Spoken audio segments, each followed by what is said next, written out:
Right. We are on the air.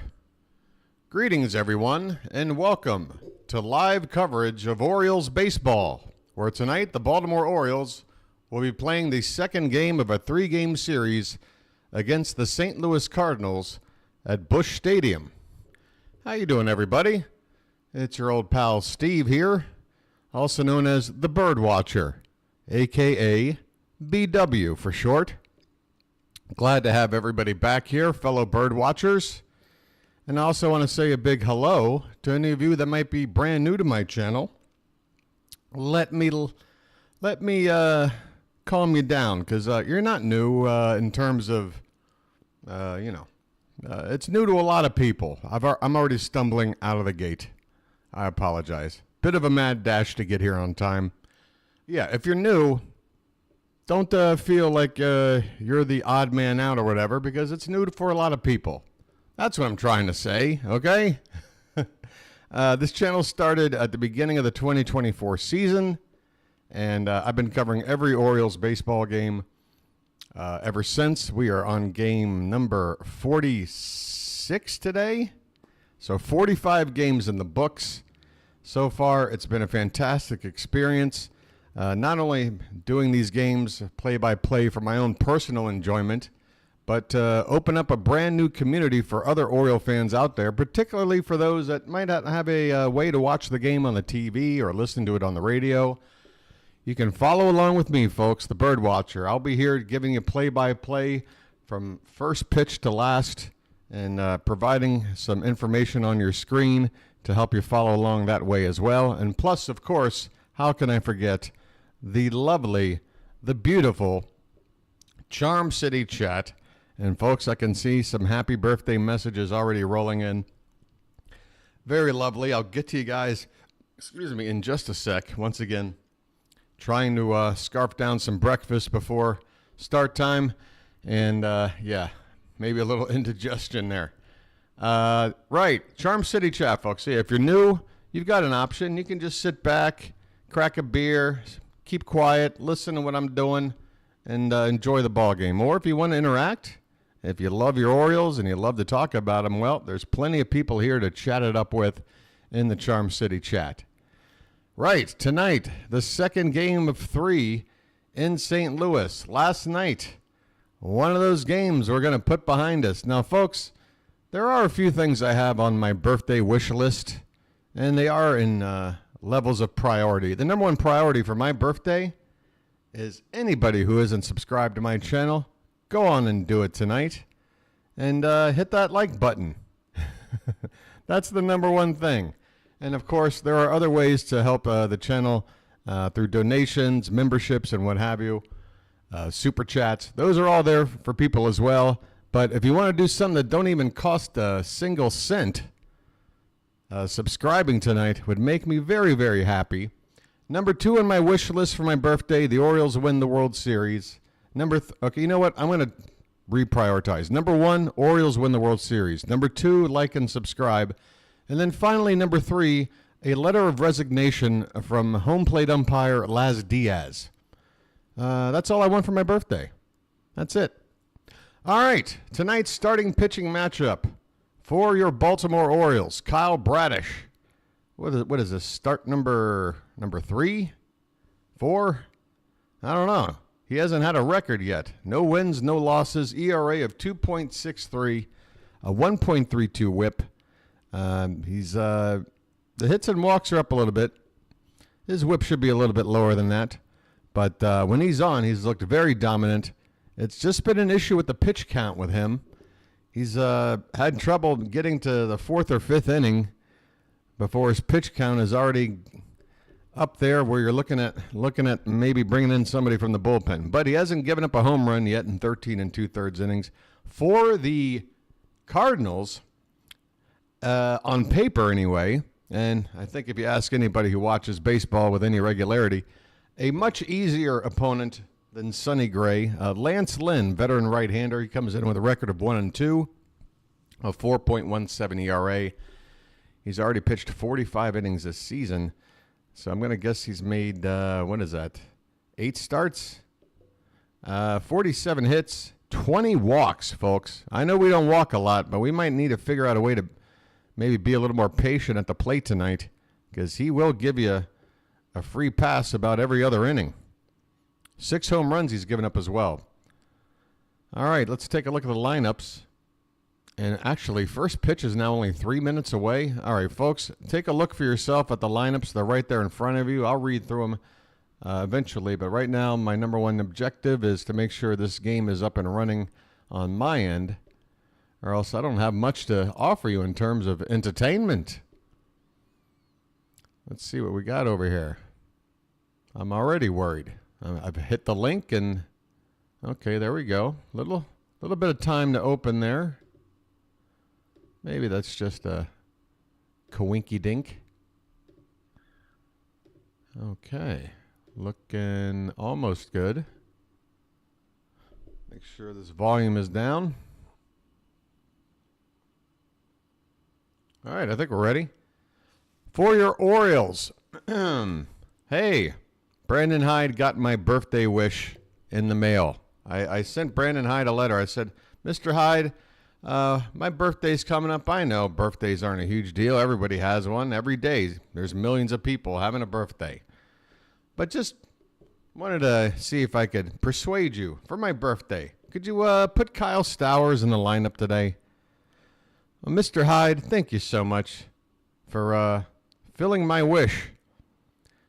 Tonight's lineup has Gunnar Henderson leading off and playing shortstop. Adley Rutschman behind the plate. He'll hit second. Ryan O'Hearn is your DH hitting third. Jordan Westberg, second straight night in the cleanup spot. He'll be at third base. Colton Cowser's in left field batting fifth. Ryan Mountcastle down in the sixth spot. He's been slumping lately at the plate. He will bat sixth. Cedric Mullins in the seventh spot. He's trying to break out of a slump right now. He'll be in center field. Kyle Stowers will be in right field tonight. Anthony Santander with a full day off, not even DHing tonight. I mean, folks, if he's limping, if he's hobbling, you can always retroactively put him on the 10-day DL. But I guess they were hoping he could play through it. We'll see how things pan out with Santander as the week goes on. But might be a situation where they might retroactively DL him. We'll see. Kyle Stowers in right, Jorge Mateo at second base. For your Orioles, the Cardinals have Brendan Donovan leading off playing third, Lars Nootbaar in right field batting second, Paul Goldschmidt, veteran first baseman, hitting third. Nolan Arenado will DH tonight, so they take his gold glove out of the field. He'll just DH and hit cleanup. Alec Burleson's out in left field. Ivan Herrera as the catcher batting sixth. Nolan Gorman will be at second base hitting seventh. Mason Wynn, the shortstop, will hit eighth and final. Michael, I hit my first home run on a 3-run shot off of Dean Kramer after I had been struck out, and that changed the entire course of the ball game. Thank you, Laz Diaz Ciani. I know that's a very long middle name, folks, but that's the name I have here on my sheet. All right, we're about to get started. Lance Lynn taking his last warm-up pitches. Again, a record of 1-2, an ERA a little bit over 4. But this guy's, you can get to this guy. Man, he has got a gut. Holy cow. It's been a while since your boy's seen Lance Lynn. Why am I not a major league pitcher? I still got it. I can't believe I'm watching somebody with a worse physique than me. And his name isn't Alejandro Kirk. All right, well, Lance Lynn, veteran, hitting the Golden Corral buffet a lot lately, I guess. I mean, we're talking Kenny Powers physique here. If his hair was a little curlier, I feel like we'd be looking at Kenny Powers. Okay, probably a good chance to go over the chat. Hey there, Poole, Judy, Michael Lowe. Any news on Tyler Wells? I haven't had an update yet, Michael. When I do, I'll be very happy to give you guys an update. Hopefully it'll be a positive one. Hello, Christina. Christina's one of our mods, folks. Isaac, Matt, Chris, Book Doc. Good to see you guys. Chilo, Chris, wins. Jacob. Ryan, good to have you back. Narniak, I'm not able to read everything right now because I want to get first pitch in. Foxy, Daniel, Baxter, O-Bird fan. Lots of people in here already. Hey, Bill, good to have you in here as well. Here we go, guys. First pitch of the ball game is swung on and missed. A 92-mile-an-hour fastball, upper part of the zone on the outer part of the zone. A little repetitive. Great first call, BW. By the way, I have a little bit of leeway, right? The birthday game. I might have had a adult drink or two last night. It has to be said. This one's off the plate. And the count 2-1 on Gunnar Henderson, leading things off. Gunner's hitting .271 coming into today. Let me get you back over here. I need to refresh this. That's what I need to do. Now that the game has started, this one's inside, and the count 3-1. I mean, I remember a very svelte Lance Lynn the last time I saw him, but man, he's gone on the Kenny Powers diet. There's a called strike 4 inches below the zone. All right. Well, folks, in case you were wondering, Laz Diaz is umpiring at third tonight. Should I tell you who this guy is? I mean, the catcher did a decent job framing it, but come on. And there's a called strike 3. Here we go. What have we done? What have we done to the umpires union? Did we do something? Is there something I don't know about? I'd love to know. By the way, Ivan Herrera, his framework, a little too exaggerated. He takes every pitch and pulls it back to the middle of the plate. This one catches the outside corner to Adley Rutschman. 0-1 on Adley here. He's hitting .304. 9 homers, 28 driven in. 0 for 3 last night. And he hits this one foul off to the left. And he's in the hole 0-2. Another leadoff homer for Gunner. Well, not when you're falling behind in the count because the umpire can't figure out what the strike zone is. Listening with my 1-year-old again tonight. The Charge Bugle is his favorite. All right, as soon as we get any kind of rally going, you got it. Adley strikes out on a high fastball. And there are 2 away here in the first. So no bugle horn here yet. But fingers crossed, we'll get a few in tonight.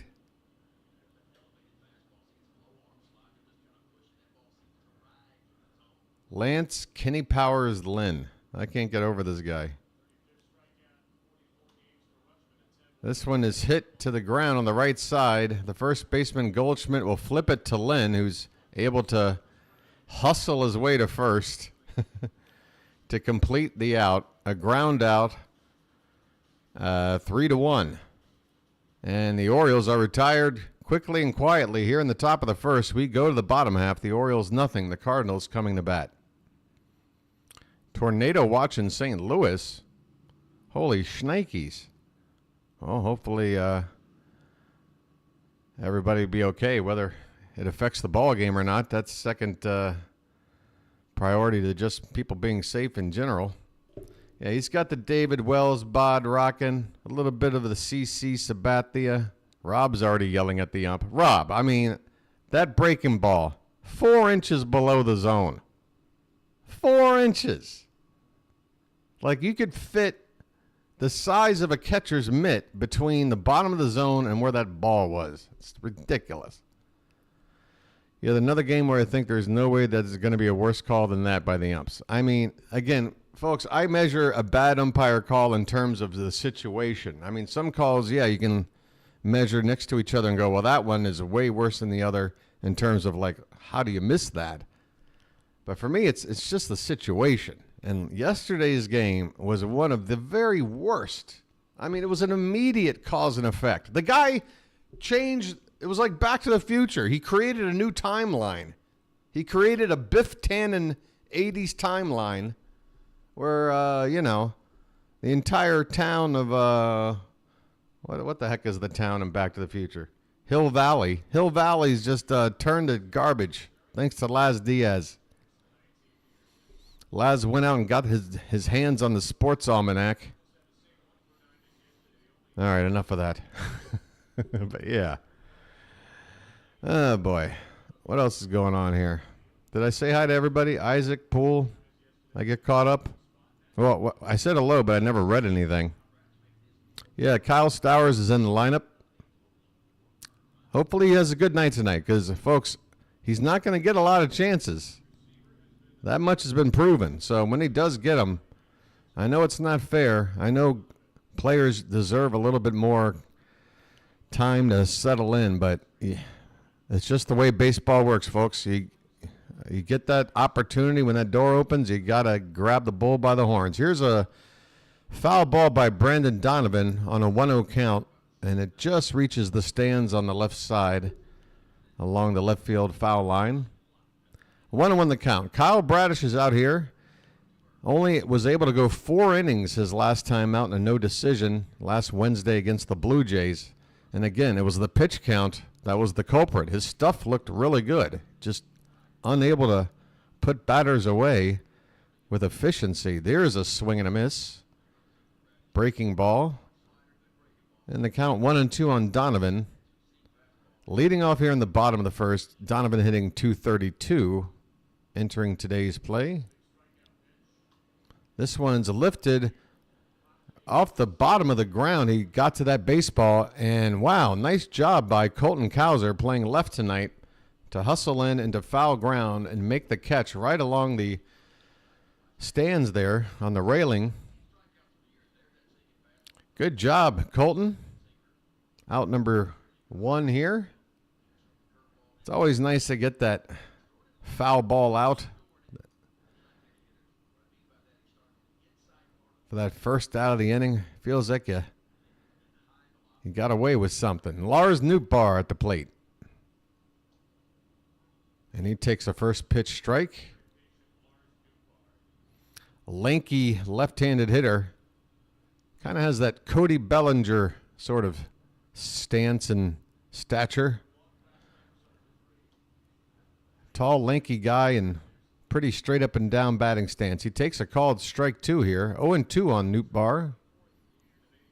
He's hitting .211 coming into today. Hey, by the way, folks, just a thumbs up. The microphone for me sound okay?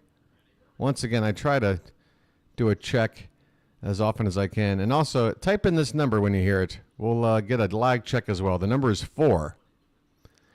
Here's a breaking ball in the dirt, and 1-2 the count on Nootbaar.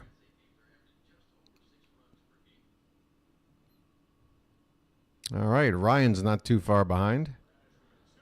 And there's a call at strike 3. Nootbaar not happy with the call. Hey, Lars, not sure if you got the memo, but this umpiring crew, not top shelf. This is rail vodka we're dealing with in terms of umpires. Folks, if you're just typing in a 4 now, the problem may be on your end. Make sure that live, the word live at the bottom of your screen, make sure there's a red dot next to it. If there isn't, press the live button. It should turn red.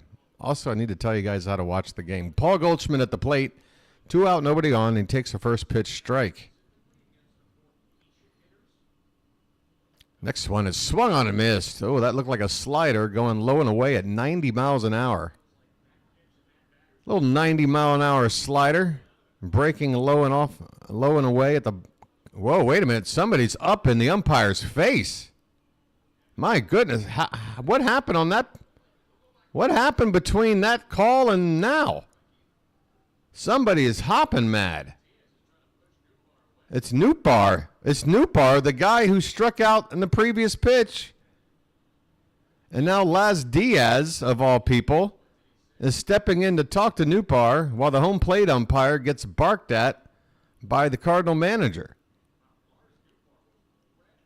So Nootbaar, again, did you watch yesterday's game? Do you realize you guys got a 3-run homer because we got hosed on a call way worse than the one you got called out on? Way worse. Way bigger situation. Way worse call. But you're hopping mad. Okay. I mean, I get it. I get why you're mad. These umpires stink. Has he been ejected? I believe Nootbaar has indeed been ejected. We'll get a confirmation on that here. Meanwhile, it's still 0-2 on Goldschmidt, and the next pitch to him is low and away for ball one. So how about that? It's not often you see a player get struck out, and then in the middle of the next at-bat comes charging up into the umpire's face right at the plate. There's a swing and a miss. Goldschmidt chasing that slider low and away to no avail. And Bradish gets the strikeout to end the inning. Well, tempers are flaring already tonight here in St. Louis. You know the Orioles aren't happy with this umpiring crew. Well, the Cardinals aren't either. I mean, maybe this is a game where why don't we just take a tie? Why don't we just reach across the aisle with the Cardinals, shake each other's hand, and go, how about the two of us just band together and we play the umpires? Let's play the umpires tonight. I tell you what, we go to the second inning, no score. My goodness. Hey, I'm going to pop off screen here because I do have a few more bites of my shrimp omelet with rice that I got to scarf down. Thanks for being here, everybody.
Okay, we have a change in the ballgame already. Dylan Carlson is in right field, replacing the ejected Lars Nootbaar.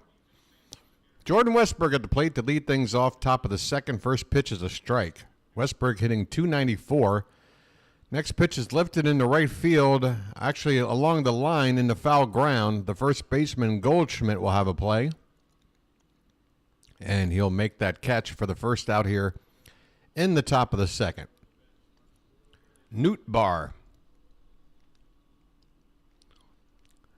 Where do amphibians go? Where do alcoholic amphibians go to drink? At the Nootbaar. Little joke from your boy, the BirdWatcher.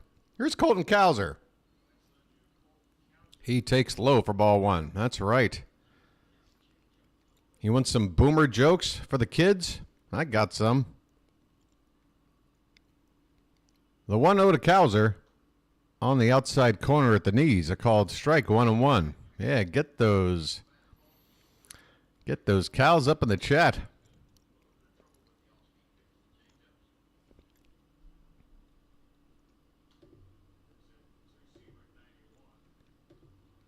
There's a fastball in there for a strike. 1 ball, 2 strikes to Colton Cowser. Again, folks, I looked over the splits yesterday. Our best hitter in terms of slugging percentage, on base plus slugging percentage, Colton Cowser when it comes to right-handed pitching. And this one is inside, and Colton, the way that ball bounced, I think it got a piece of him. He's already taken off the shin protector, the elbow guard. Cowser has been hit by a pitch. So what are we doing now? Now you're hitting the milkman. You want a piece of this, St. Louis? Huh? Oh, I forgot. I'm off screen. You want a piece of this? All right, 1 on, 1 out. Ryan Mountcastle coming up. Hitting 6th in the order tonight. I'm not sure he's hit this low in the order this season. But he has been struggling lately at the plate. He takes a first pitch strike. Mounties average down to 255.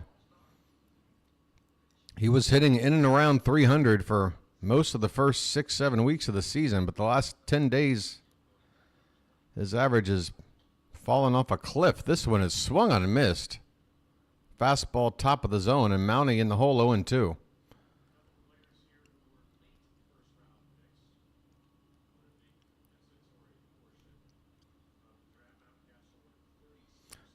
Folks, a good newt bar goes great with Dickens cider. If you're looking for a supplemental snack that goes perfect with hard apple cider, try a Lars Newt bar and a steaming hot cup of Dickens cider. Here's a check on the runner. Cows are back in. 1 out, 1 on. Top of the second, no score. Game 2 of 3.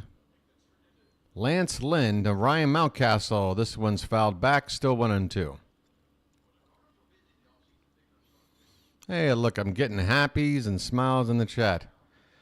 Hey, remember everybody, it's my birthday. The 1-2 is outside. 2 balls and 2 strikes.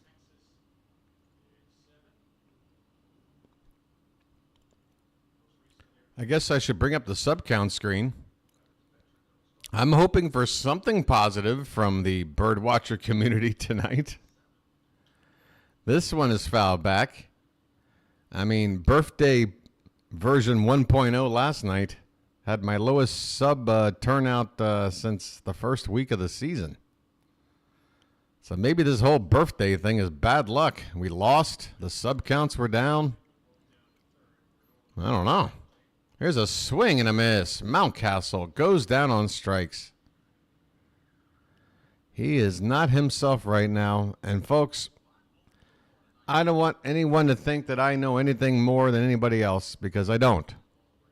But the one thing that would concern me with Mountcastle a couple of days ago, that play in the field, a ground ball hit his way that normally he would at least pick and not let him get by.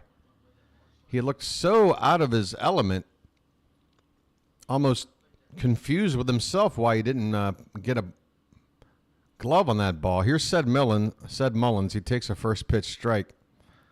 What I'm getting at, folks, is, Mountie had a bout with vertigo last season. This one's popped up.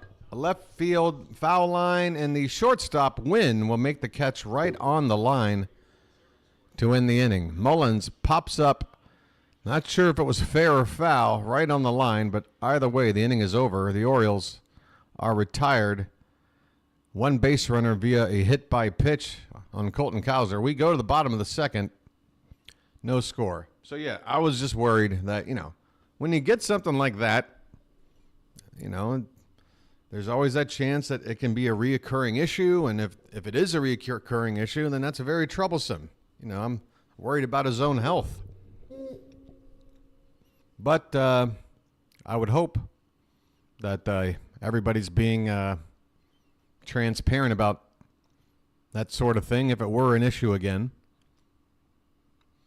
But, yeah, hopefully Mountie's just going through a bit of a slump, and it's all just a coincidence.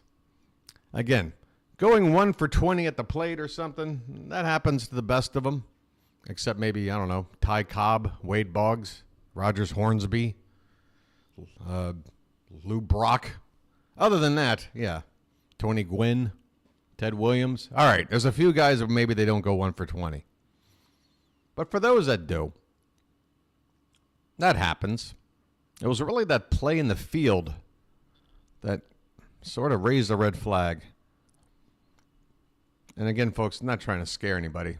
Covering sports injuries was part of my job for quite some time. And, vertigo isn't your typical injury, quote unquote, but the bird watcher is always observing. observing and reporting. Yeah, Lance Lynn popping out of the dugout after parking a few White Castle burgers. He'll be back out on the mound here in a sec. But for now, we turn back to Kyle Bradish. He'll face the middle of the Cardinal order, beginning with Nolan Arenado. First pitch to him is a fastball high for ball one. Arenado once again getting the night off in the field, DHing. Went 0 for 4 last night. There's a called strike, top of the zone on the inside edge. Perfect spot there by Bradish. Arenado, just 3 home runs on the season. Production way down. OPS below 700. That's not the kind of number you normally would want out of the cleanup hitter. There's a swing and a miss. 1-2 the count on Arenado. Leading off here in the bottom of the second.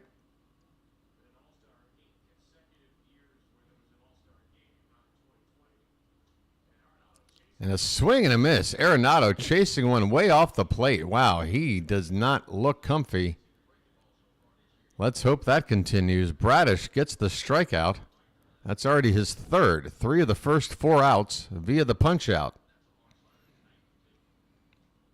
Alec Burleson will come up next. Burleson's been off to a nice start. He's hitting .301. Beautiful pitch there by Bradish. That pitch dipped all the way to the bottom of the zone, right on the inside corner. Burleson had a pair of hits last night. Now his OPS is over 800. And that one's lined and past the diving glove of Mateo into right center field for a base hit. It's a broken bat, soft liner by Burleson. And he finds some space just to the right of Jorge Mateo. I mean, exit velo on that ball probably about 55 miles an hour. I don't even think you can get a speeding ticket with that. But Burleson is on base with 1 out. And Ivan Herrera, the catcher, now at the plate. He's hitting .286. He's the everyday catcher now with the Contreras injury. He fouls this first pitch off. .286 with 3 homers and 15 RBI. 1 hit last night.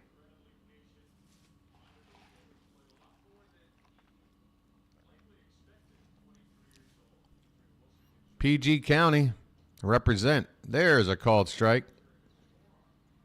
Who's shouting out? That pup Chase. PG.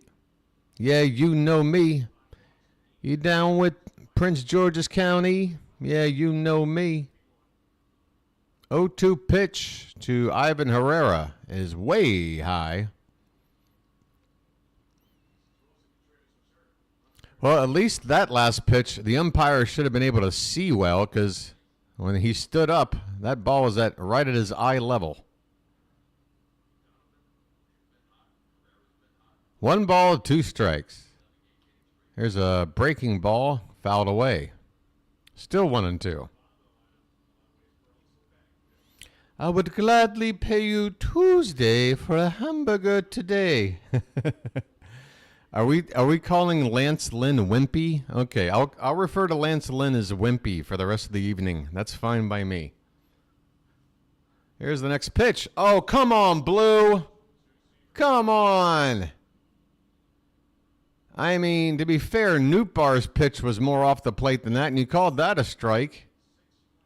Whatever, umpire. Whatever you want. That's your world. We're just living in it. This isn't Major League Baseball. This is just your own little hobby, and millions of people gather around to watch you call balls and strikes, right? All this other pomp and circumstance is meaningless. Okay, 2-2 pitch coming to Ivan Herrera. Runner at first, 1 out. And hit on the ground slowly. Mateo's only going to have 1 play. That's at first. And that's out number 2. Runner at first goes up to second. 2 down.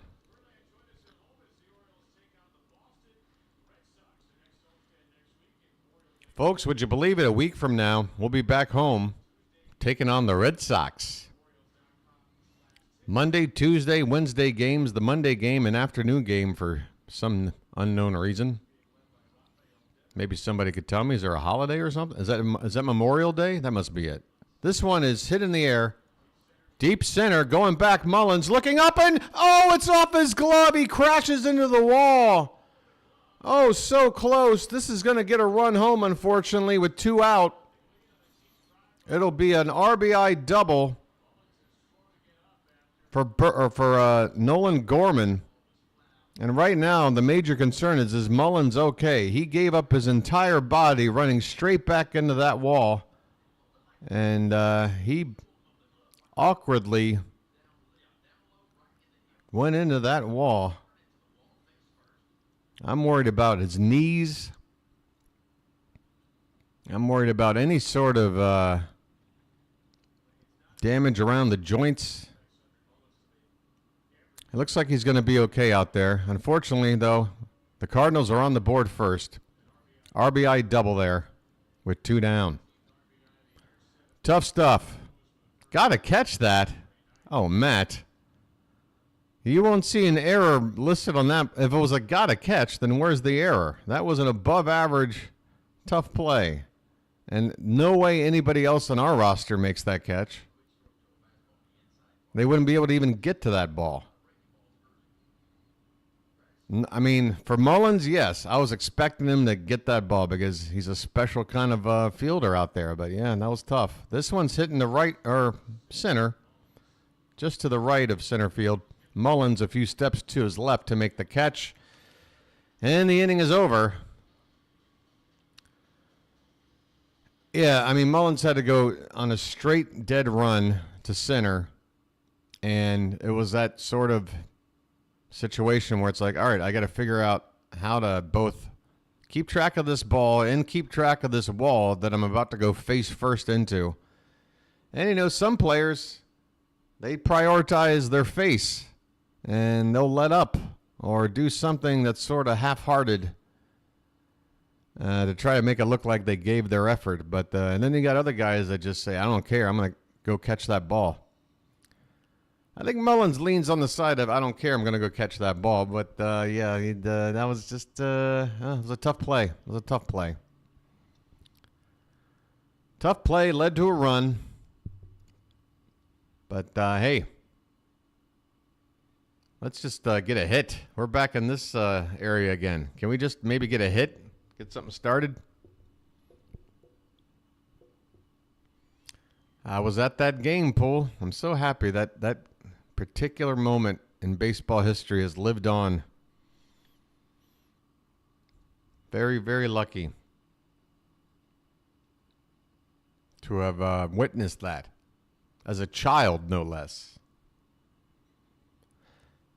So Lance Lynn is probably wrapping up his combo meal right now. Probably going to wash it down there with a Slurpee or something. Maybe squeeze in a banana split. Without the banana, that might actually be healthy. All right. Tomorrow is a afternoon game. Oh, your boy's going to be up later tonight. That's going to be a special 24 hours here for your boy. Here's a called strike to Kyle Stowers, ladies and gentlemen. Do we have any Stowers emojis? Kyle Light Tower Power Stowers is at the plate. 0-1 pitch is swung on and missed. 0-2. I mean, Stowers, look, again, don't take this at bat lightly, my friend. You are playing for a job. If not here, then somewhere. 0-2 pitch. Up and a check swing. Did he go? Diaz says he did not. Thank you, Laz. Thanks, Laz. By the way, Lance Lynn and Laz Diaz, if they could switch clothes, you wouldn't know. At least from the neck down. This one's drilled into right field. Get down, baseball. It does into the corner for extra bases. Kyle Stowers pull into second base. Turn on the sprinklers. It's about time you got in the lineup, kid. Show him what you got. Again, this is his moment, folks. This is what baseball's all about. There's only a handful of players out there that get anointed a job in baseball. Normally, you got to just hope for that window and grab the bull by the horns when it happens.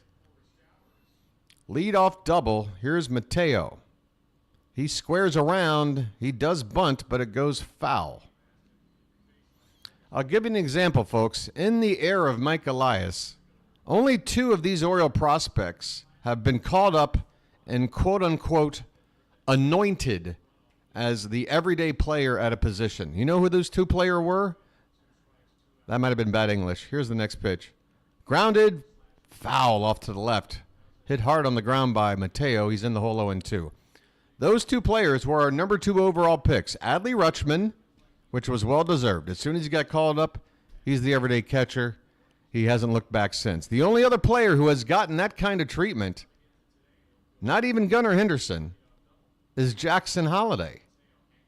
And so when it comes to just anointing a player, we're 1 for 2. Even when you do it, it doesn't always work. You got to prove yourself. And for a lot of players, they don't get to be anointed. They got to find a spot and take it. 0-2 the count on Mateo. Pitch is upstairs. 1 ball and 2 strikes. You guys hear what I'm saying out there? Because I've had a lot of chatter talking about some of our prospects. When are they going to get their chance? It's not fair. Some of these guys, that guy.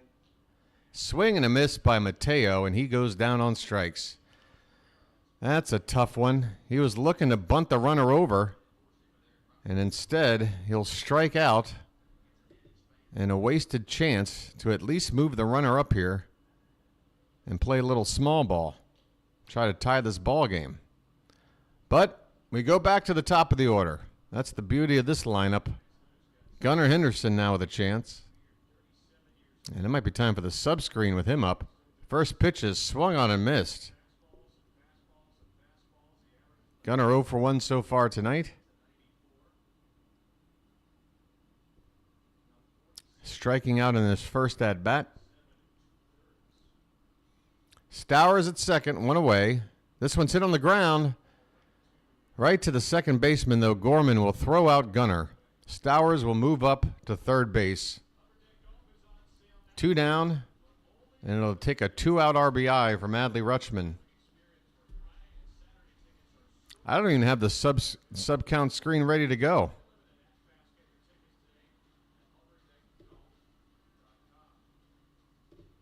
But I should bring it up. It is my birthday after all. Adley Rutschman is up at the plate, folks. 2 down, runner at third. Cardinals ahead 1-0. First pitch is upstairs, maybe an inch outside as well. 8:35, folks. Can we get to 8:50? That's 15 subs tonight on my frickin' birthday over here, people. Let's see if we can get there. The 1-0 to Rutschman. Outside. Oh, come on, Blue! What? Are you...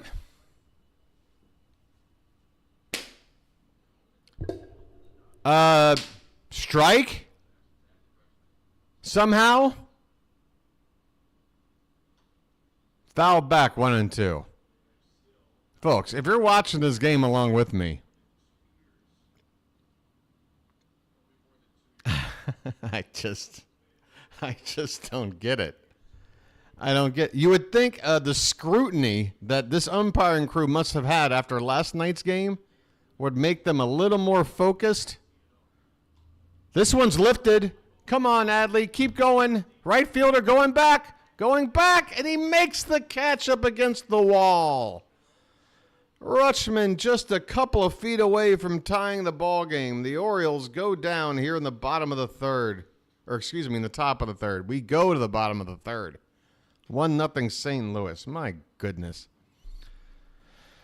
I mean, these umpires, man. These umpires. All right, I'm about to take the last 3 bites of this breakfast.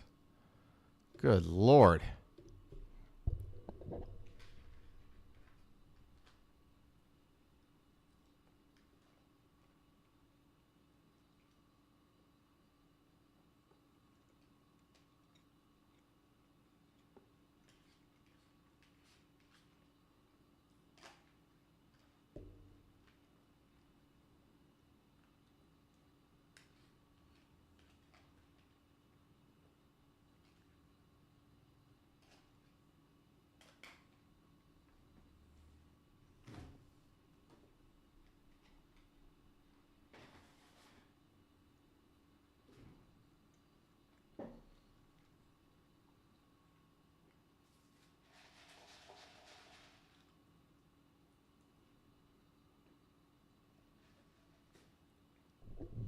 All right. All right. Okay.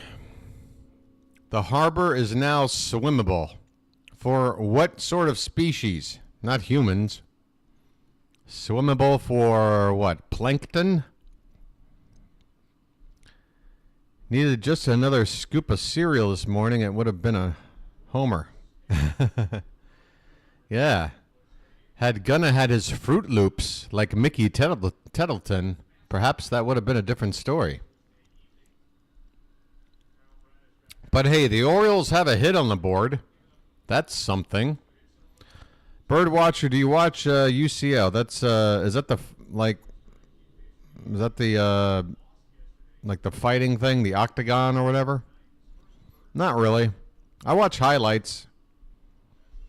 If there's anything super exciting, a highlight of it will just come across my radar without even trying. Okay, bottom of the third, Michael Ciani at the plate. First pitch to him is a fastball upstairs for ball one. Boy, getting a lot of hearts coming through here in the chat. Thank you, guys. And thanks again, everyone, for all the birthday wishes. Hey, we have a couple of Hollands hanging out together. There's a called strike on a curveball by Bradish. Ciani hit his first major league home run last night. I'm sure it was a great moment for him. Not for me. This one's hit on the ground to second. Mateo will flip it over to first. A nice, easy, poetic motion there from Mateo. Mateo looks so smooth out there. He just scoops the ball up and throws it in one nice smooth motion. One down here in the bottom of the third.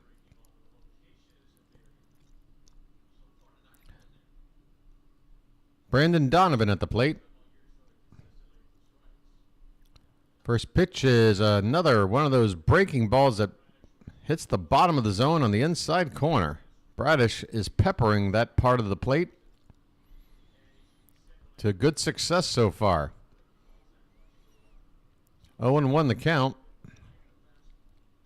And this one's got the top of the zone for strike two. So Bradish not only mixing up pitches, he's also mixing up locations. And so far tonight, the pitch count has not been so much of an issue. 0-2 pitch is, did that hit him? Oh, no. A slider low and in that must have grazed the shoelace.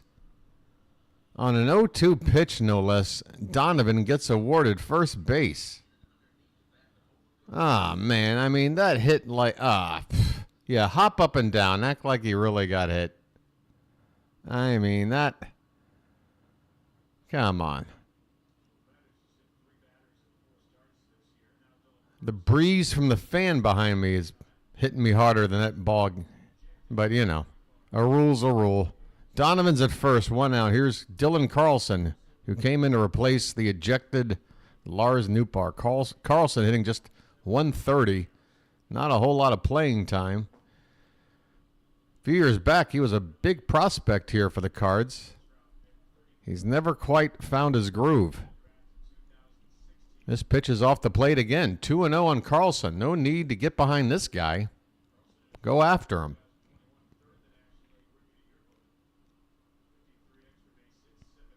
2-0 pitch. Swing and a miss. There you go. Bradish with a challenge fastball, top of the zone. A snap throw down to first by Adley to check on Donovan. He's back in there. 2-1 on Carlson, 1 out. Bottom of the third, the Cardinals ahead 1-0. Another check on the runner. So that's it for free attempts to check. One more check and you better get him.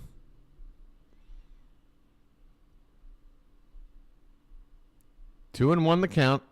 Carlson, a switch hitter, batting from the left side, and he fouls it back 2-2.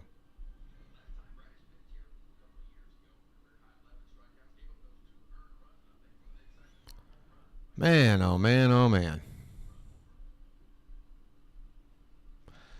Tell you what, if the Orioles don't start doing something next inning, this is Lance Lynn. Come on, 3 shutout innings is enough. Our offense has got to get going next inning, or else I'm whipping out the hat.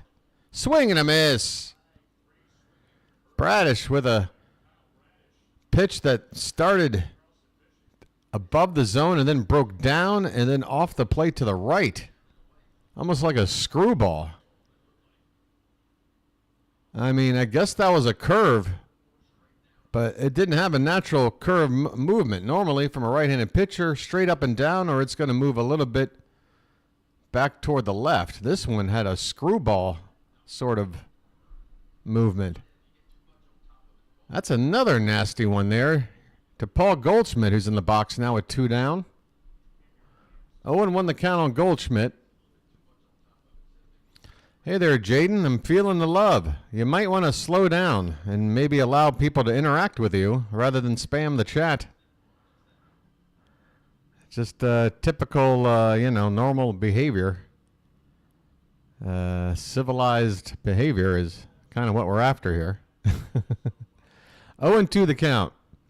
Whatever happened to the screwball? One pitcher uses it to very good effectiveness. Devin Williams, the Brewers relief pitcher. This one's hit down the right field line. Is it fair?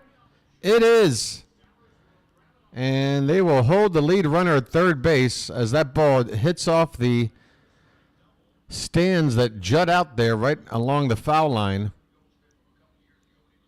So a kind carom off of the stands there is probably the reason why the Cardinals haven't scored another run already. So sorry, folks. I'm only in the bottom of the second, and my throat is already getting scratchy. I tell you what, I got to get some tea.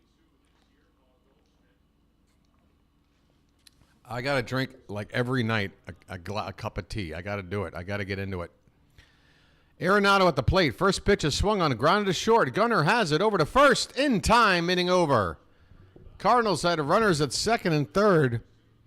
Excuse me. But they strand both of them.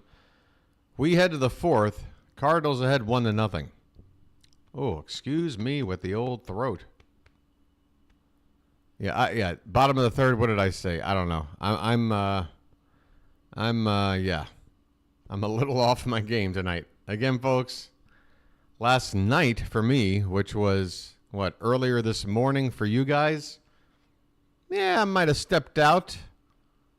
Might have had a beverage or two. In fact, I know exactly what your boy needs to help clear things up. He needs a break with Lucky. That's right. It's my birthday. I get to do what I want. The other 364 days out of the year, I just take it on the chin. But today, I call the shots. Hey, Cleveland's up 7-6 on the Mets. 4-4 game between the Brewers and Fish. Reds up 2-0 on the Padres. Giants have doubled up the Pirates so far 4-2. Phillies winning again 3-1. Twins all over the Nationals 10-0. Rays and Red Sox tied at 2 apiece. Hey, Seattle up 2-0 on the Yanks. Put a gold star next to that score. And folks, keep me updated. The White Sox, meanwhile, up 3-0 on the Blue Jays. Cubs and Braves tied at 2, bottom of the second. KC up by a couple of field goals on the Tigers. That's in the bottom of the third, 6-0. 2-2 game between the Angels and Astros. That's top of the second. And finally, coming up later, Rockies at Oakland, Diamondbacks at the Dodgers. Out of town scores. And I'm going to get out of town myself. I'm still here, but I'll be out of town. All right, first pitch here in the top of the fourth with Ryan O'Hearn at the plate. He takes high for ball one. Let's get going here, folks. Let's get going. 1-0 pitch. Outside, 2-0. All right. Hitters count. Work the count. Wait for a pitch you want. 2-0 pitch is reached for and grounded up the middle, but the shortstop near the second base bag positioned perfectly to make it a routine grounder. One away here in the top of the fourth. Man, oh man, 2-0 pitch. You hit it hard, you hit it up the middle, but it's on the ground, and the defense is playing you perfectly. Jordan Westberg will come up for the second time today. He's 0 for 1. That's right. We don't get swept. Westberg takes off the plate. Ball one.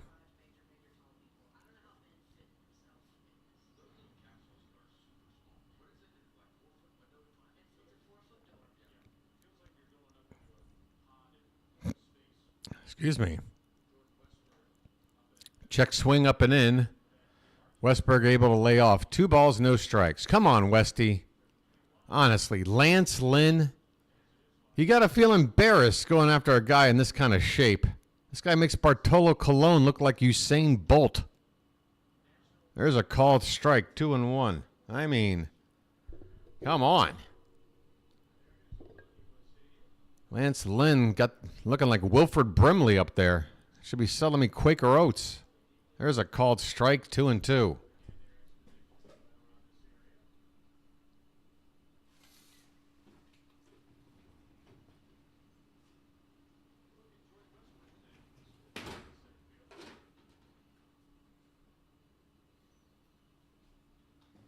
This one's lifted in the right. Unfortunately, not enough power on it, and right to the right fielder, Carlson, who makes the catch. 2 down. Lance Lynn is just getting outs. He's recorded 11 outs, given up 1 hit. I mean, come on. It's Lance frickin' Lynn. Get it going, Baltimore. Get the bats awake, especially after last night's result. Here's Cowser. First pitch is a called strike, bottom of the zone. Cowser currently at a 273 average. He was hit by a pitch. That's been half of our offense. A hit and a hit by pitch. Outside, 1-1.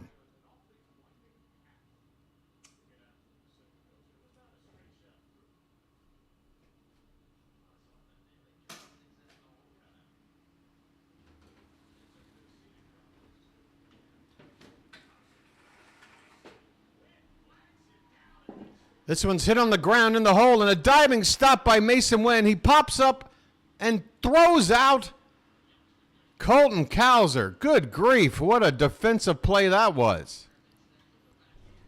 I mean, wow. I mean, you got to tip your cap there to Mason Wen. He took a base hit away from Cowser, and that'll do it for the Orioles here in the top of the fourth. Jaden, that's enough. Yeah, Janet doing the right thing there. Jaden, I already said don't spam the chat, and then you go and do it again. Now we're at the part where if you do it again, then it's a timeout. And then what? You move on to another live stream and do the same thing? I mean, what are we doing? What are we doing? It's my birthday, Jaden. Be cool. I'm already looking at a team losing right now. Last thing I need is a bunch of nonsense. All right, bottom of the fourth. Due up for the Cardinals, it'll be Burleson, Herrera, and Gorman. 5, 6, and 7.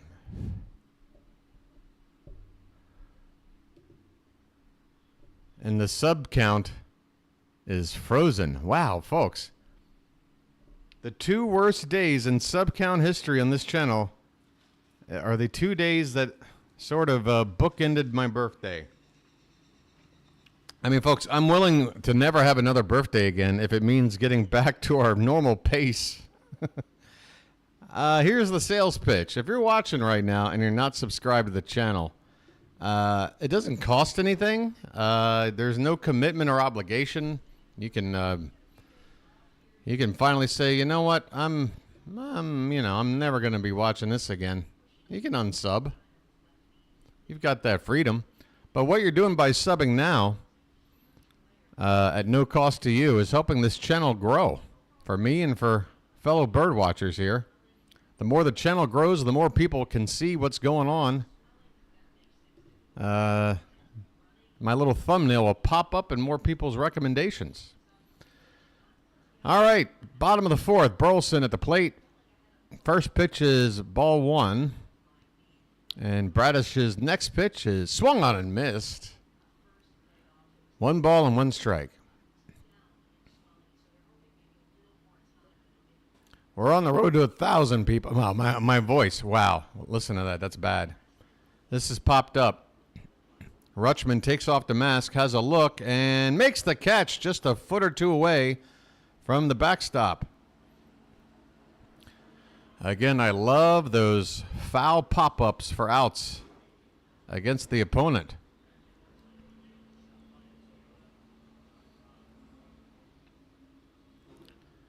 One out in the inning, Ivan Herrera will come up to hit next. Bradish's pitch count is doing just fine. 1 out here in the 4th on 46 pitches.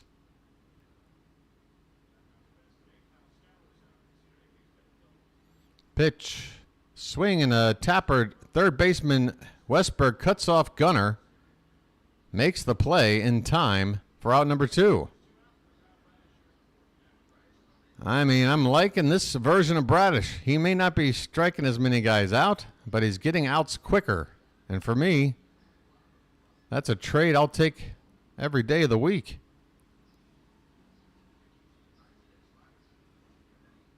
Two down in the 4th. And Nolan Gorman takes a called strike, bottom of the zone. Gorman has an RBI double to account for the only run of this ball game. Next pitch catches the outside edge right on the line. 95-mile-an-hour strike, 0-2.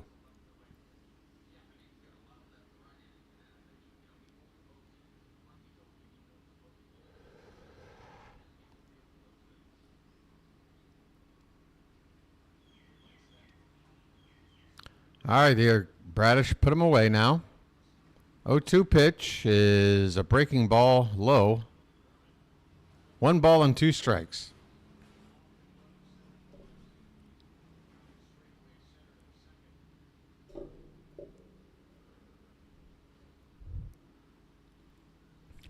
The 1-2, another breaking ball, chopped foul off to the right. Still 1 ball, 2 strikes, 2 down, nobody on here in the bottom of the 4th. Cardinals ahead 1-0 on a Gorman RBI double in the 2nd. He's up there at the plate again right now.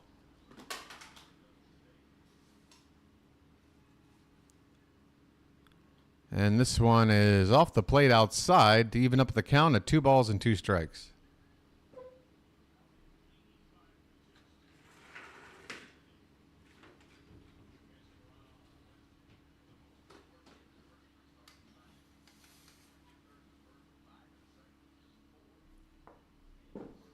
This one gets away from Rutschman, and the count will run full.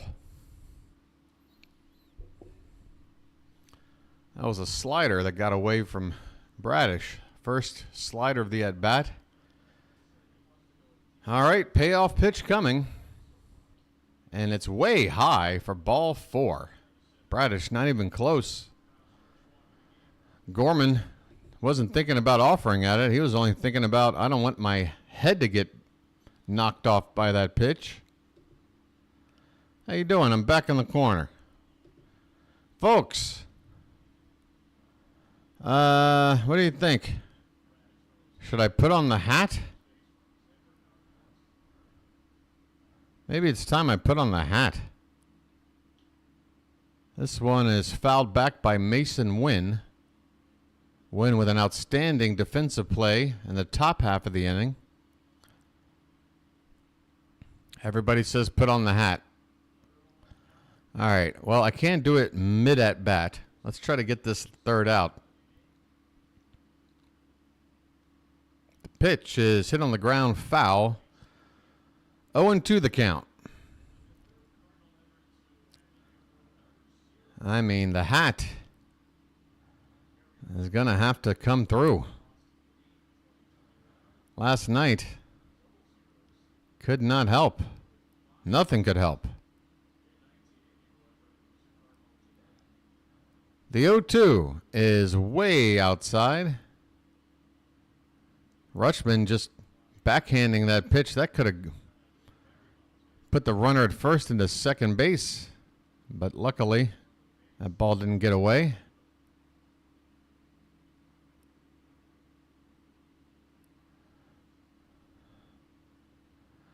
One-two pitch.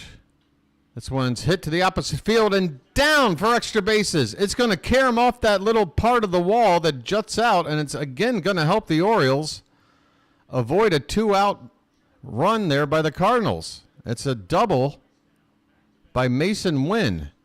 But again, hit down the line and a little bit of a help from the short wall there. Second and third, two down. Bradish in another jam. Michael Ciani at the plate. First pitch, outside, ball one. Oh, boy. My hat is here, right? Okay, it's here. It's right there. I'm giving him a little pat. I just patted the bill. Telling him to hang in there for me. Swing and a miss. Ciani chases a curveball. 1-1 the count. Well, Bradish, the pitch count was doing good. Now it's sort of right on where you need to start locking in again, because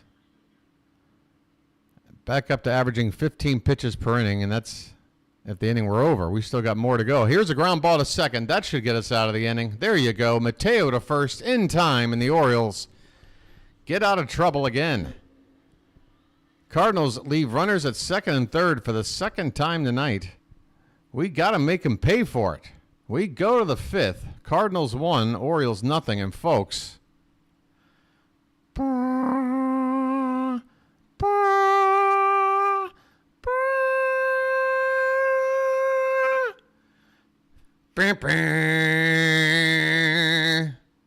Dum, dum, dum, dum, dum, dum, dum, dum. That's right. Oh, that's a good fit. That is a good fit. That's right. Bring on the monolith. Bring on the HAL 9000. Let's go. It's 2001 and 2024. I'm ready. Raise your goblet of latte to the hat.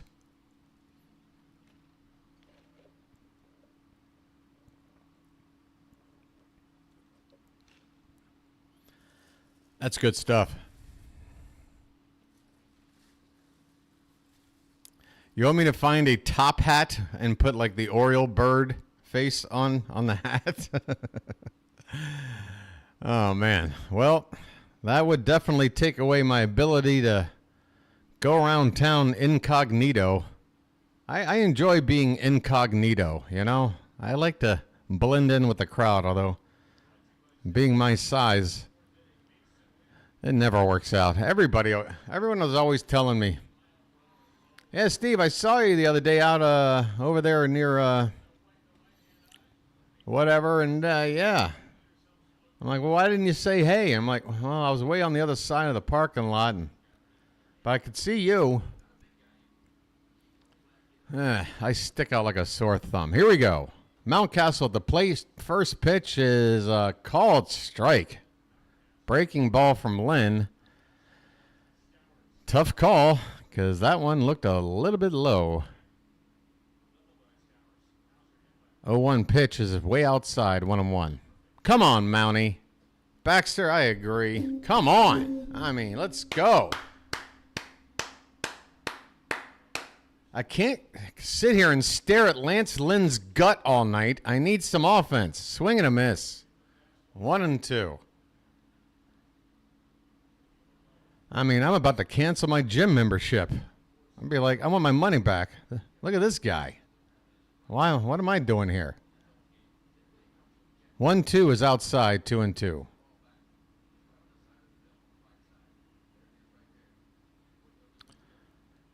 Yeah, Jaden. One more card. I'm sure you can take care, but it's it's a 24-hour timeout at this point. That's enough warnings. After this, Booty Smacker's here to try to help. Can you smack Lance Lynn's belly? 2-2 pitch. That one's lifted foul behind the plate. Storms are about to hit St. Louis. Well, this is going to be an official ball game if this half inning is completed.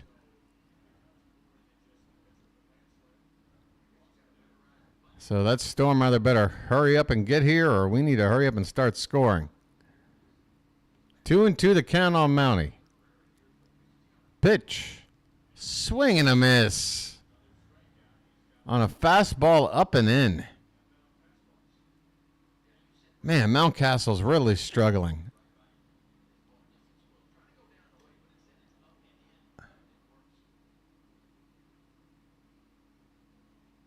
I mean, Cedric Mullins will come up now.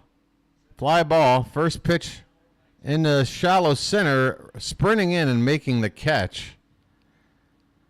My goodness. Is Ciani. 2 down quickly here in the 5th. Man, Lance Lynn is not good enough.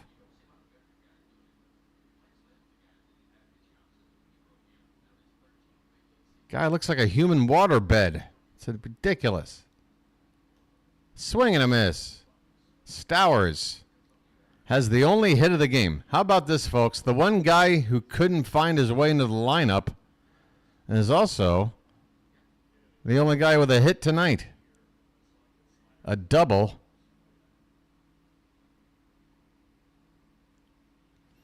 And I guess that's it for Jaden, huh?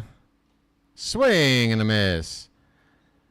Yeah, you know, fooled me once, shame on you. Fooled me 28 times. I don't know. 0-2. The pitch is hit on the ground and off the glove of the second baseman. Gorman boots that one. And going to second base is Stowers. Folks, Kyle Stowers. What hustle. I don't know how, but this boy took a routine ball that squirted through the right side and turned it into a double. Absolutely right in front of the right fielder. He said, try and throw me out if you can. And Kyle Stowers with a hustle 2-out double to get himself in a scoring position and a chance to tie this ball game with Mateo coming up now.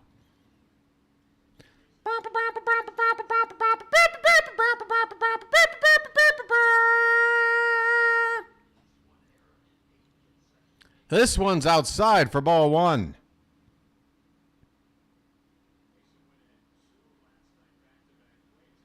Runner at second, 2 down. The 1-0 to Mateo. Is lined to right. Get down, baseball. It's foul by the slimmest of margins. Mateo going opposite field down to the right field corner. That is triple city for Mateo, but it's just foul.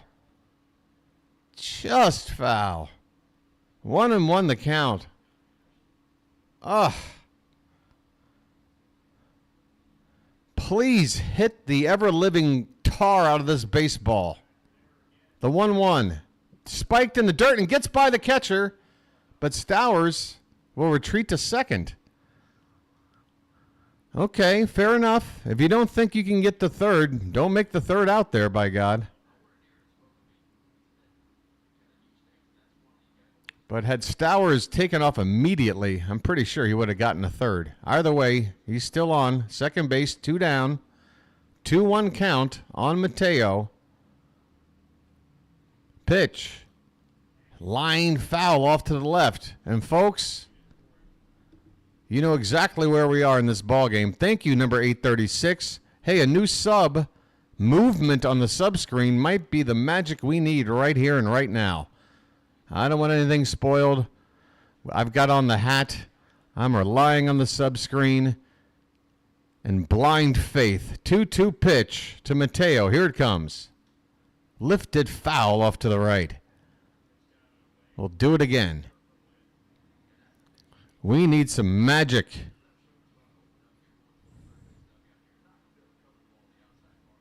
Kyle Stowers with a hustle double. Well, actually, I guess it was an error that he turned into a 2-base error.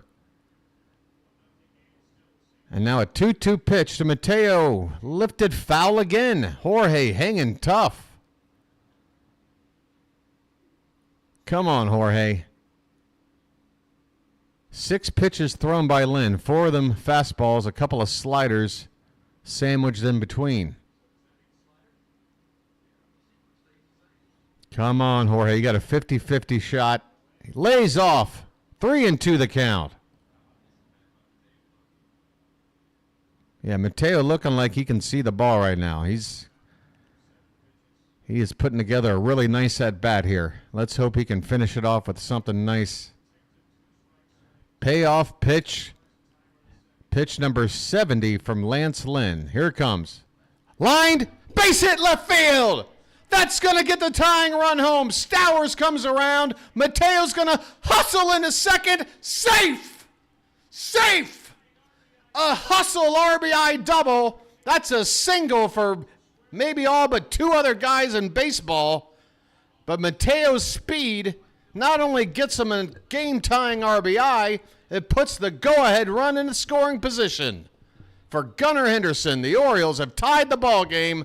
Folks, my birthday, the hat, the sub-screen. Let's go. Believe in your boy, and please help out my channel to get to 1,000 and help support this channel in its early days when it needs it the most. Swing and a miss by Henderson. 0-1 the count.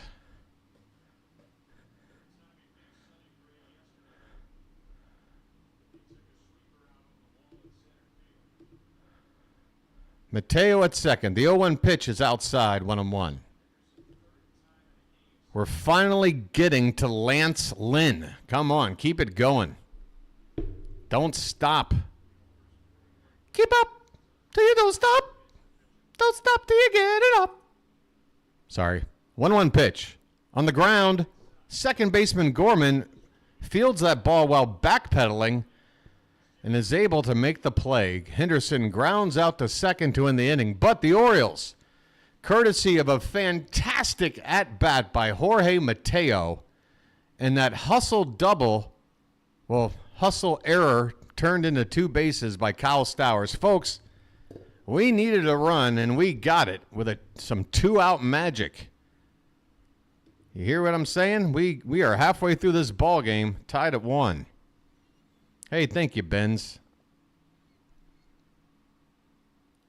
Thank you, thank you, thank you. Thank you, Booty Smacker.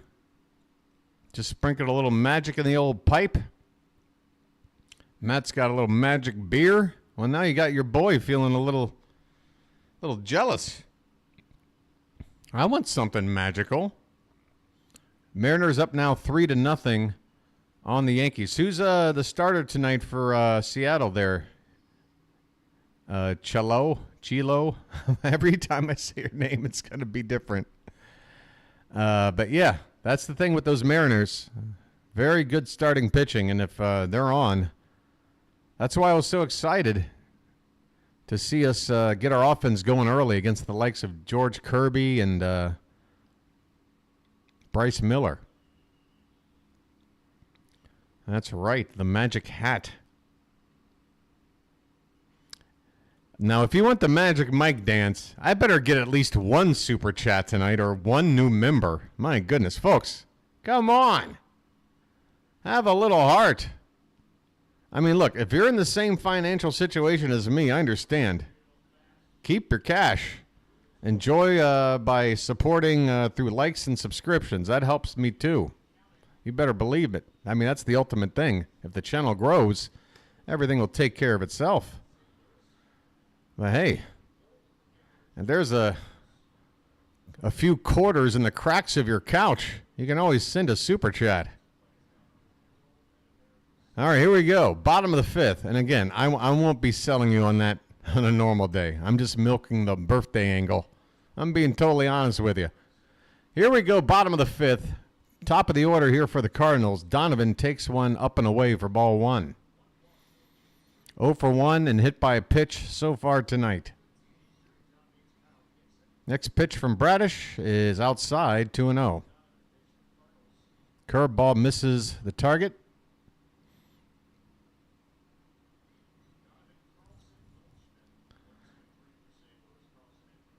2-0 to Donovan. This one's hit on the ground. A bounce to Mountcastle, flip to Bradish covering, and safe is the call. Umpire says Bradish did not have his foot on the base, and Bradish doesn't appear to be too argumentative about it. Without seeing a replay, I'm going to assume the umpire's got this right. Let's take a look. And, yep, Bradish, yep.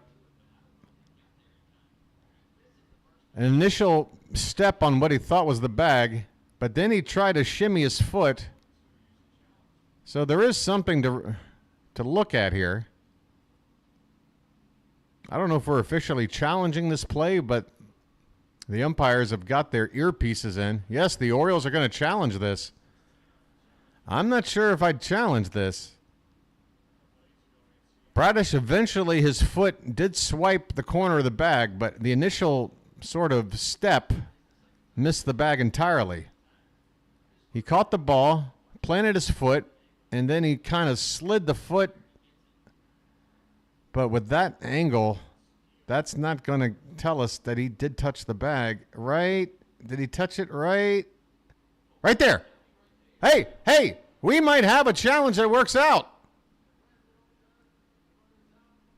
The call has been overturned.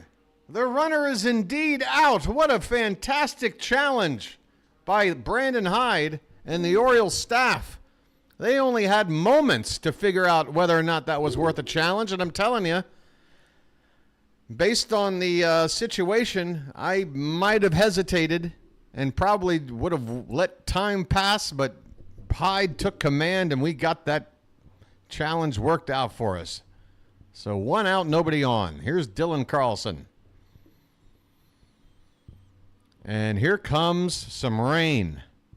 The skies are starting to fill up, and people in the crowd are starting to move.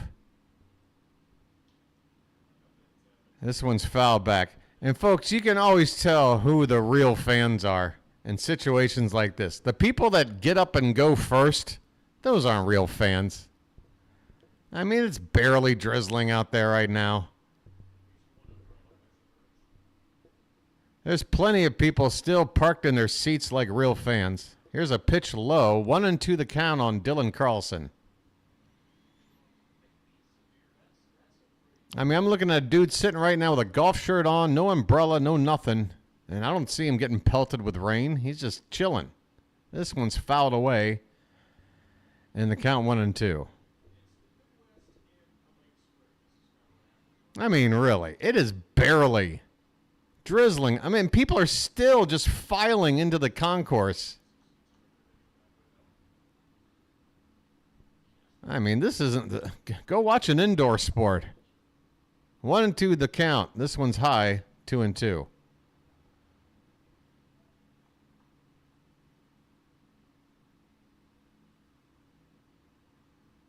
I mean, until I see a droplet of water falling off the bill of somebody's cap, it ain't raining that hard.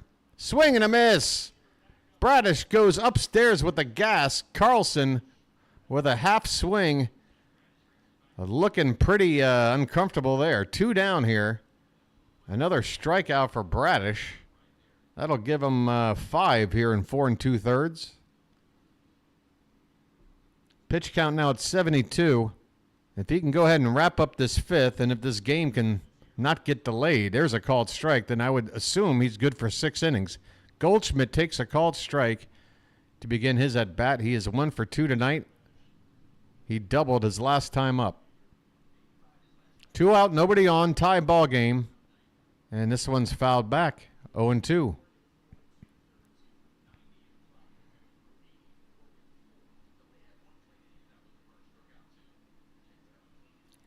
72 pitches for Bradish. Much better than last. He was in mid-80s in the 4th inning. Swing and a miss.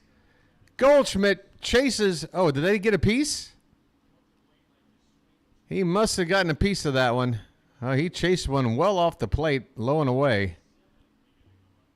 Somehow got a piece to stay alive. I mean, it was a cloud of dust when that ball hit the dirt. So when he swung, I couldn't tell that he made contact. 0-2. Here comes the next pitch. Swung on and missed. There it is. 96. Top of the zone. Down goes Goldschmidt, and this inning is over, folks. Tie ball game. 5 innings in the books, and if it stays tied and gets rained out, then we're going to have a suspended game. A game that will resume perhaps sometime tomorrow. By the way, again, regarding tomorrow, let me go ahead and get the jump here.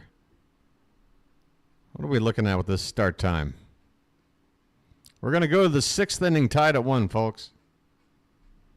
Tomorrow's game, 1:15 p.m. local time, East Coast, which means I'll be on the air at 1:05 in the afternoon. Folks, you got a regular 9 to 5 job?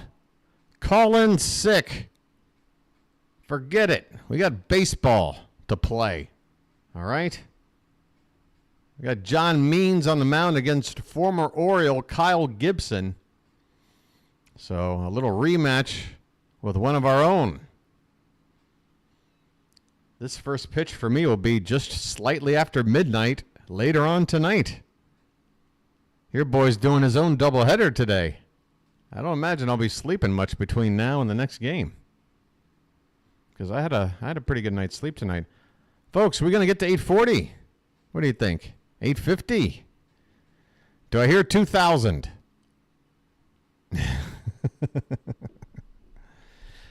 Guys, again, this is I think I brought this up maybe once, like a few days ago, maybe a week. This might be the stage of the channel right now where it's going to take current bird watchers. Again, I ask for support. You can do it in a way that has nothing to do with money. Just spread the word, people. That might be what it takes. If you know some Oriole fans out there, just tell them about the channel. Tell them about the culture that's growing here. All right, top of the 6th we go. Adley Rutschman will lead it off. First pitch is popped up, foul, and out of play. Oops, let's get us back to today's ball game.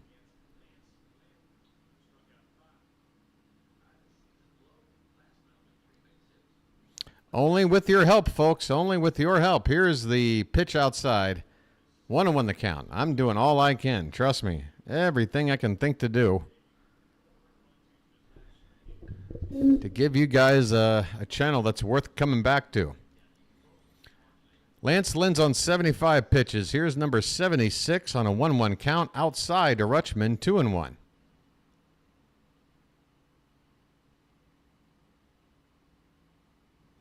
850 is a nice number. That's right. And 1,000, folks, it's just a matter of time. Your boy's just a little bit in a hurry because it does unlock a few things. This one's popped up. Should be playable in left field for Donovan. Or excuse me, who's out there? That's Burleson in left. Donovan was in left field last night. Burleson makes the catch. One down here in the top of the sixth. Rutschman goes down. He's 0 for 3 today. His average now just dipped below 300 for the first time probably since the first week or two of the season. He's at 299 now. Ryan O'Hearn, the batter, 1 out, nobody on. And the first pitch swung on and grounded to first. Goldschmidt flips to Lynn covering the bag. O'Hearn down on 1 pitch. Yeesh. Come on. We need to put some real at-bats together. Make Lance Lynn work. I mean, just for his own stamina. I got to think a guy built like this, you make him throw 20 pitches in an inning, he's probably going to collapse. Let's put some long ABs together and knock this dude out of the game. 2 down for Westberg. I know I'm picking on his weight. Look, I'm a big boy myself. It takes one to know one. This one's off the plate for ball 1.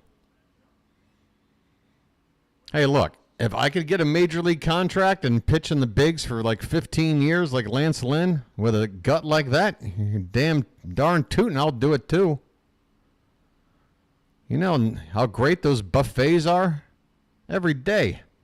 You got a buffet spread wherever you go.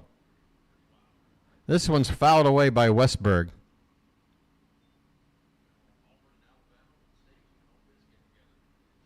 1-1 the count. Outside, 2-1. The BirdWatcher probably wore some stonewashed apparel.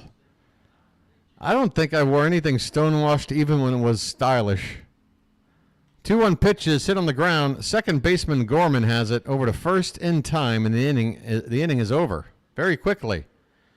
Lance Lynn gets through 6 innings, having given up just 1 run, and I don't think that run is earned. Yep, no earned runs. 6 innings of just 2 hits, no walks, and no earned runs from Lance Lynn. I mean, I'm going to go ahead and predict that that's the best start. Rain delay, bottom 6. Oh, this is real. Oh, I see what you're doing here, St. Louis. Oh, I see what this is about. Oh, you know what this is? Oh, this is some BS right here. You mean to tell me the timing of this? You mean to tell me the timing of this rain delay when it's not like it just started pouring. It's the same situation we've been playing through for 10 minutes. But we're going to have a rain delay now that Lance Lynn has completed 6 innings when Bradish still has a 6th inning to go. But if we have a delay now, the chances of Bradish being brought back out go down significantly. Obviously, an advantage to the Cardinals. This is some BS right here. I am calling it out. I am calling it out. Yeah, Narniak, I know you got your conspiracy theories when it comes to betting. I don't know if you want to say this is betting related. I don't even care. The point is, this is Cardinal related. I know exactly what you're doing, and I think it's BS. Absolute BS. Rain delay. Yep, here comes the tarp. Where's the rain? Don't see it. Plenty of people just sitting in their seats like it ain't raining.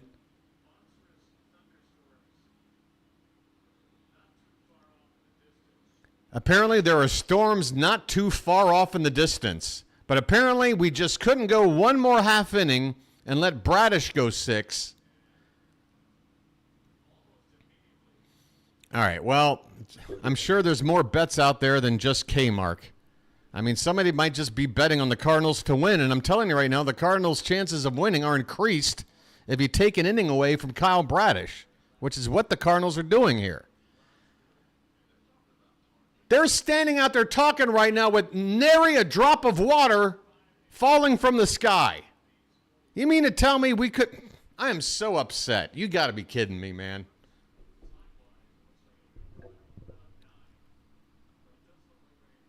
What a joke. This is such a move to knock Bradish out of the game. I promise you. I know it sounds like speculation, and in all honesty, it is, because how can I prove it? But your boy is just, look, it takes one to know one when it comes to being clever. I'm a pretty clever guy. And I sniffed this out the moment it just popped up right here, rain delay. At the moment that popped up, I didn't even have to think about it.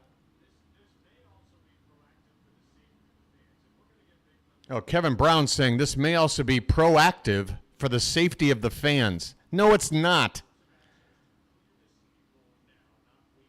They put that tarp on the moment Lance Lynn got through 6 innings and knew his day was over. This is such BS. Oh, my God. You're not going to convince me otherwise, folks. You're not going to convince me otherwise. And I know eventually you got to say, hey, BW, you know, even if you're right, what are you going to do about it? You can't talk about it forever. And you're right. I can't.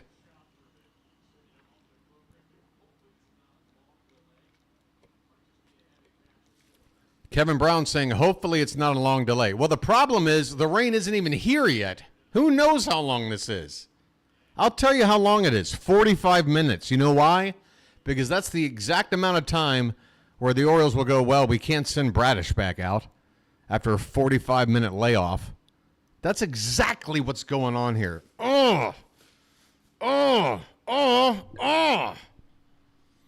Narniak, ultimate say is the umpires. Ultimate. But there's sort of, like a lot of things in baseball, the unspoken rules. And usually the home team will work in tandem with the umpires to come to some sort of mutual understanding, because the umpires have their point of view about what to do, and you know, the home team can be like, look, for the fans, for their safety, whatever the hell they want to say, they work together on that.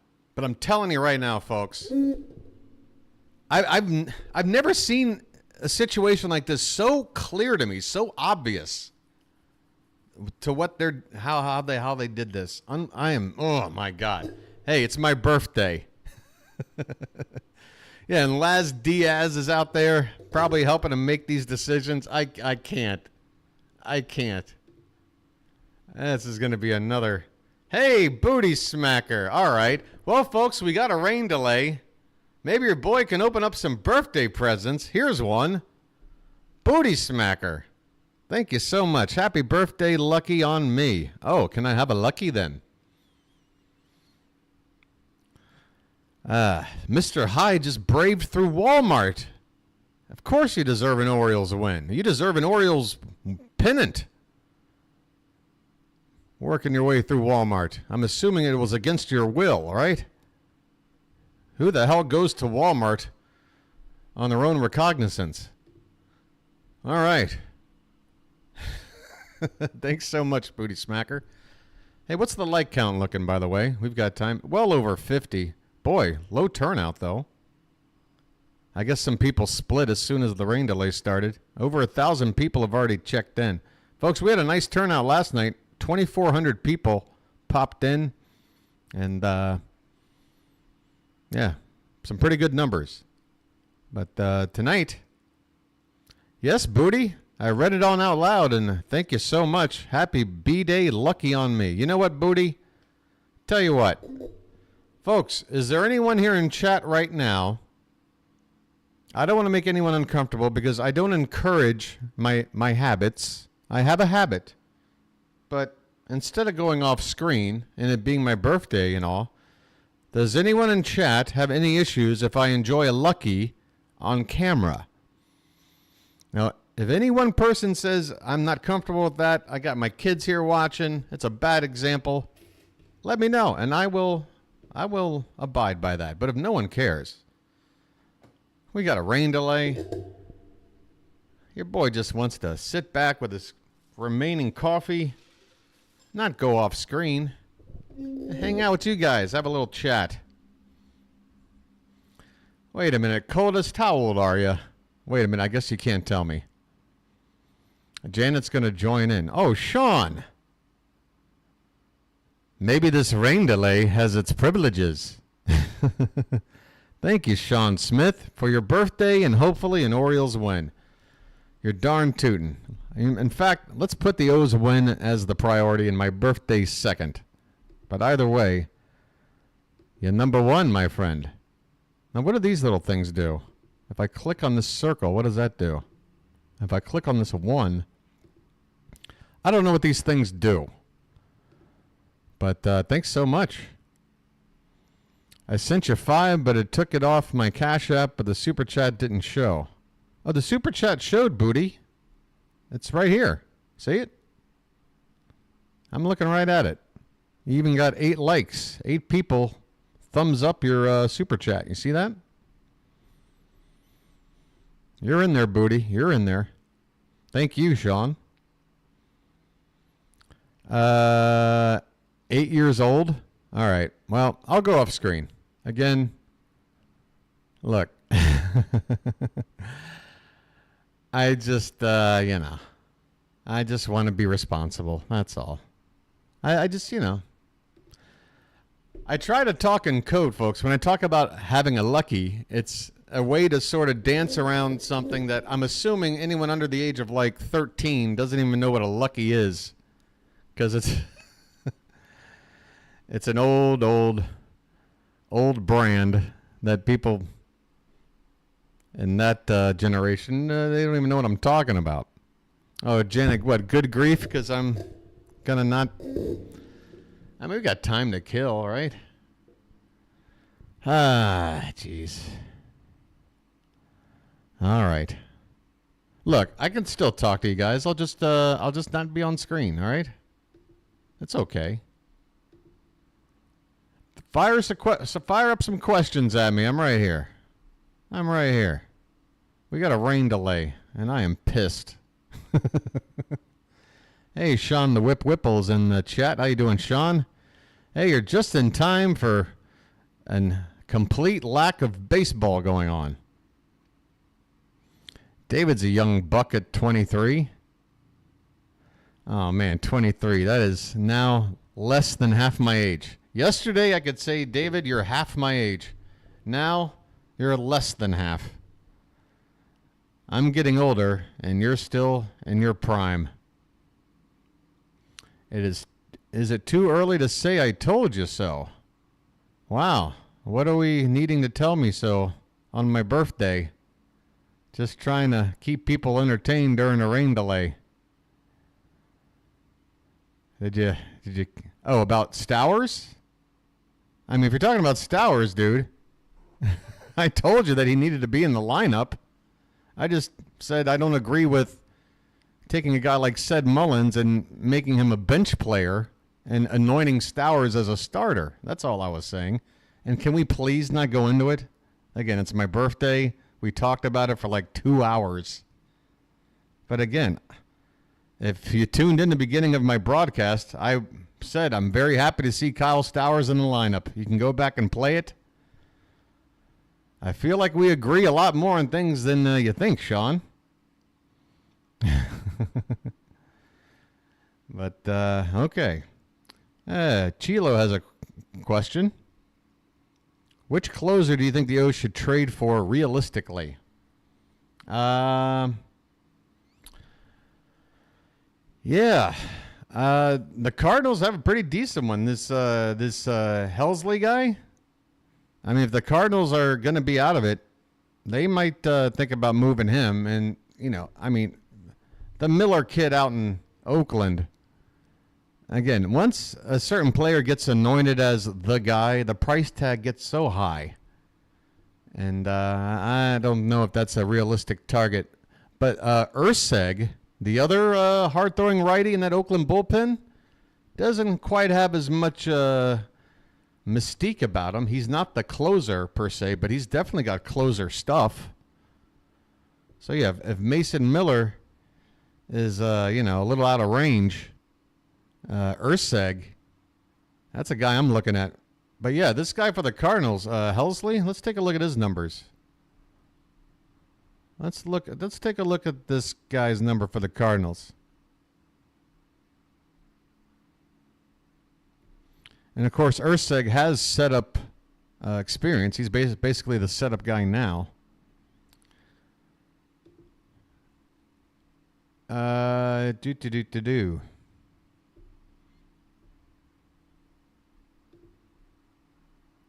Just want to take a look at Helsley's numbers here. Helsley, 21 games, 21 innings, 14 saves. I'm not sure how many he's blown, but a K per 9 right on 10. Only 3 walks, giving up 1 home run. And the ERA, where's the ERA? That should be right out front. Oh, there it is. ERA of $1.29, a solid whip of 0.86. And again, this is for a struggling Cardinals team. He's already got 0.8 wins above replacement. That paces this team. So, folks, again, I know people are normally going, well, I've never heard of that guy, or that guy doesn't have a whole lot of, hype behind him. But, folks, sometimes that's the guy you want, the guy without the hype. You hear what I'm saying? You got to look at teams that might be looking to sell. The Cardinals right now, I think, are going to be one of those teams. I mean, what are they doing with Arenado and Goldschmidt at this point? They got to break up one of those two guys. I mean, giant contracts and declining numbers are not a good combination for a team that's sort of, I guess, upper middle in terms of payroll. What is different about Thailand compared to the U.S.? Well, Chris, you might have to narrow it down to something because, I mean, I could spend all season going over that. Cheesesteak sub sounds good. The Cardinals aren't trading Helsley. He's really good. Well, that's why you'd make a trade. If your team's out of it and you got a really good player and you stand to get back a few good prospects in return, David, that's precisely what you do. You know? Again, I would be more worried about the money on the books with guys like Arenado and Goldschmidt. Trust me, if you guys dealt us Helsley, however the hell you say his name, we'll give you back a couple of players that you can plug right in. You're not going to get 10 cents on the dollar in a trade. You're going to get back some good value. Oh, why am I in Thailand? Why am I here? What's different about here? Look, folks, Thailand just, it fits my lifestyle, okay? It's not as hectic. I'm not inundated with advertising in my face everywhere I go. There's not a Walmart on every corner. There's not a Starbucks in between every Walmart. There's not a Jiffy Lube in between every Starbucks, in between every Walmart, in between every McDonald's, in between every, you know what I mean? Like out here, it's not all corporate, you know? There's a lot of just mom and pop shops, regular small business. I enjoy that. I enjoy the fact that I can live without a car. I live in a community that's urban enough where I can get around without a car and get the stuff I need. And if I do have to take a trip somewhere special, it doesn't cost me an arm and a leg to get there. I enjoy the safety I feel living out here. Crime is extremely low. People don't steal from each other out here. People tend to not murder each other out here. Crimes of passion, they do occur. They'll hit the news once in a while. But just straight up criminal activity as an enterprise, not so much. Less, yeah. That's probably all I want to say. Because if I go any further, then it sounds like I'm getting political. But there's also the climate out here. It's better for my health situation. Yeah, cost of living, culture, food, climate, nature. Just sort of being used to being a fish out of water, always sort of being a bit of a outsider. Well, I feel okay. I feel kind of nice and home right here. I had a crawfish boil the other day. It was very good. Oh, and now you're getting me hungry. Hangover Part 2 Thailand looked hectic. Yeah, of course. Please, folks, do not measure the culture of Thailand by a movie like The Hangover 2, okay?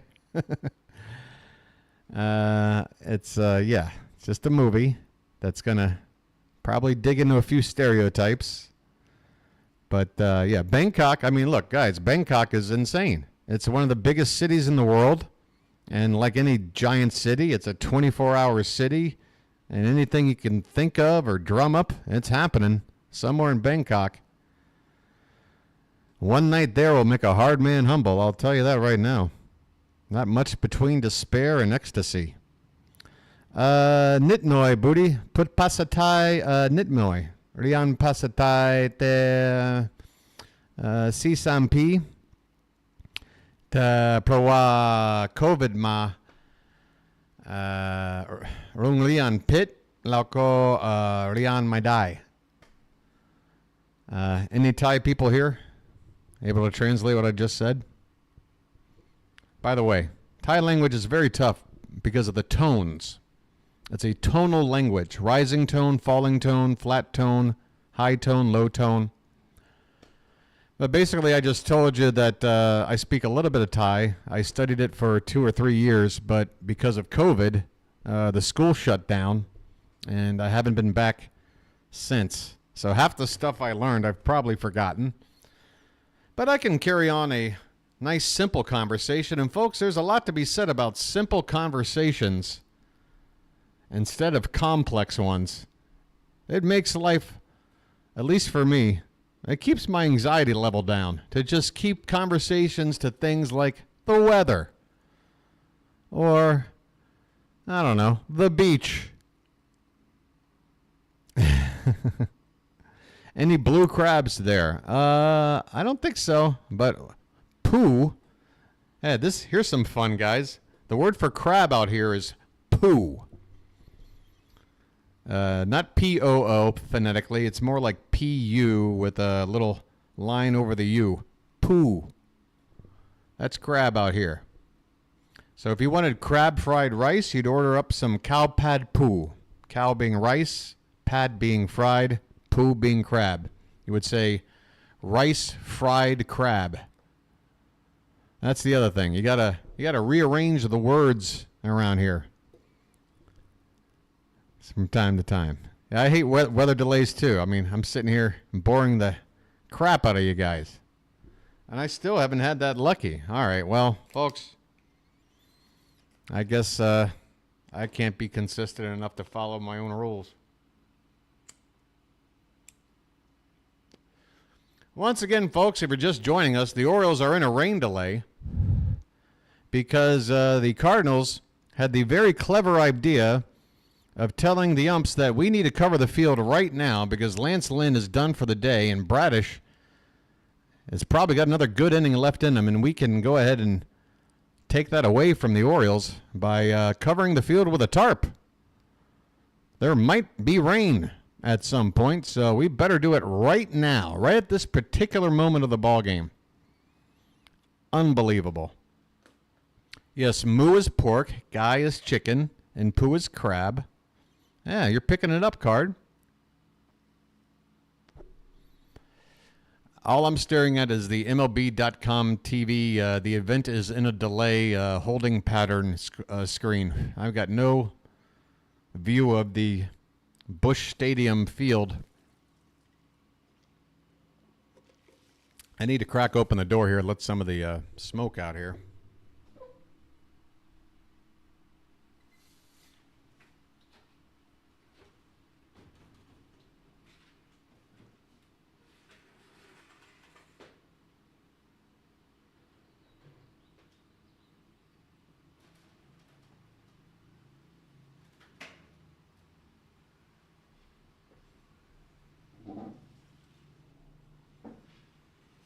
All right. No rain where I am, although we've had our share here in the past couple of days. We needed some.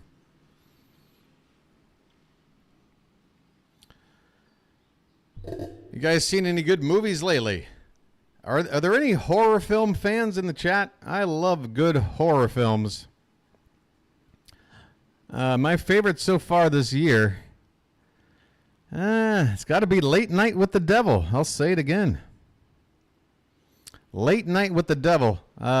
It's not a perfect movie. They kind of break their own rules, but the things that I like about it, I really like about it. It's a fun movie. The tone of it is just right. You know, they know what they're doing. By the way, Australia is making some great horror films year after year as well. There's some great horror films coming out of Australia in recent years. Talk to Me last year. And then this year, that Late Night with the Devil, that's also an Australian production. Old school Halloween. Five Nights at Freddy's. See, for me, that just really isn't horror. That feels more like a Disney ride. Jump Scare City. I like my horror a little more cerebral. Hobo with a Shotgun. Now we're going back a ways. Yeah, I saw one that I really did not like the other day. Called Abigail. Abigail. It's got a few actors in there, you know. It was a decent production, but it was the most derivative thing I've ever seen. I swear to God, this movie, Abigail, somebody brought up Chat GPT and typed in, hey, can you make me a movie like Megan? Yeah, I need a little girl to dance around for some reason and kill people, but she can't be a robot. It's got to be something different. What do you suggest? I suggest vampires. Vampires are usually reliable for horror movies. All right, go with a vampire that dances for some reason. Why would a vampire dance? Make him a ballerina. A ballerina vampire? Sure, why not? All right, if you say so. All right, we got a ballerina vampire. What's next? Where is this movie going to take place? What's another good horror movie lately people liked? What about Ready or Not? It takes place in a big, rich house where people have to survive the night. Oh, that's an interesting plot. All right, so go ahead and put the ballerina vampire in a rich old house with a bunch of people who have to survive the night. I like that. Now, the characters. Who else fills out the movie? Well, I tell you what, just take all the characters from Guardians of the Galaxy and just make them into horror movie trope characters. You got it. Guardians of the Galaxy. Here's the big, strong guy that has to remind us how dumb he is in every scene. He kind of looks like Elon Musk. Yeah, I like it. I like it. Go with that. Folks, if you've seen Abigail, tell me I'm wrong. I think Ryan has. He's laughing. I tell you what. What is my least MLB team? What do you mean there, Coldest? Like least favorite? It's the Yankees. Always will be. I also like Saw X from last year. Yeah, see, a lot of these movies that are like, you know, wide release, you know, major Hollywood studio, Blumhouse type horror movies, they're not really horror. If you want true horror, you go to A24, all right? That's where you get your Hereditaries. That's where you get your Pearls and your X. That's where you get your Midsommars. That's where you get some of those mind-bending horror films that I enjoy. You know, make me feel uncomfortable. To me, that's horror. Right? Jump scares are not horror. Loud noises to make me react is not horror. But anyway, I digress. What do you call the Yankees if MLB had a salary cap? The Jets. Yeah, I think I said this once before on the BirdWatcher channel. When I was a kid and would go to Ocean City, Maryland with my dad and my sister in the 80s, you know, for a 1 week in the summer, I remember that one summer I was on the boardwalk, and, you got all those T-shirt shops where you can, like, custom make a T-shirt, and you got all these funny little phrases and all these corny shirts. Well, they had one shirt up on the wall, and as soon as I saw it, I said, "Give me that shirt." And the shirt said, "I root for two teams, the Orioles and whoever's playing the Yankees." And it was an ugly, loud shirt, and I wore it with pride for about 3 years. Until I outgrew it. I wore the hell out of that shirt. Smokey and the Bandit. Give me a Dr. Pepper. Give me a Diablo sandwich and a Dr. Pepper and make it fast. I'm in a goddamn hurry. Yeah, Jackie Gleason. What a great role for him.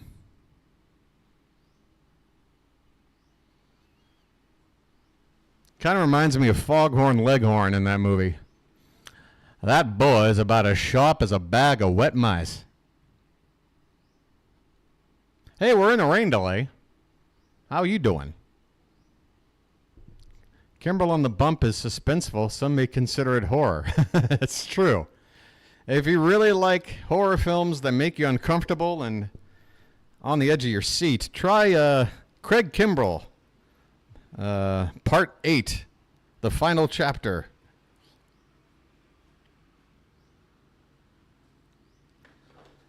Messi or Ronaldo? Rob, that's a question that people cared about 10 years ago. They're both pretty much retired at this point. But for me, it's going to be Messi. Messi's just more of a team player. Ronaldo is more of an individual player. Ronaldo might be more as an individual, a little more brilliant, but Messi... that's my team player. That's the guy I want as my captain. You want something hush puppies, Daddy? We don't have time for that. Junior, you want some? Wait, that's a line I don't recognize. Help me out there, David. Help me out. Rain delay. Should I head on over to... Wow. Rain delays are doing well for the BirdWatcher. A couple of super chats, a couple of new subs. I've started to realize, folks, if I really want to grow the channel, I just need to sit here and talk during rain delays. Forget all this baseball coverage. That's just some supplemental stuff.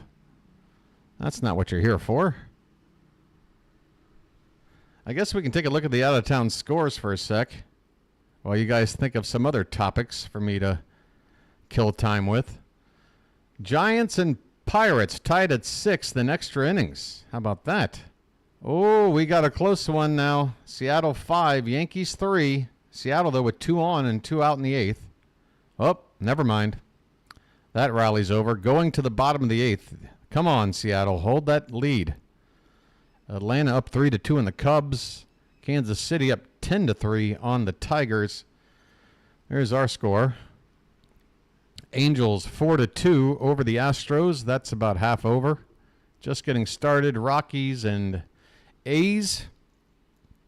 Everything else is final.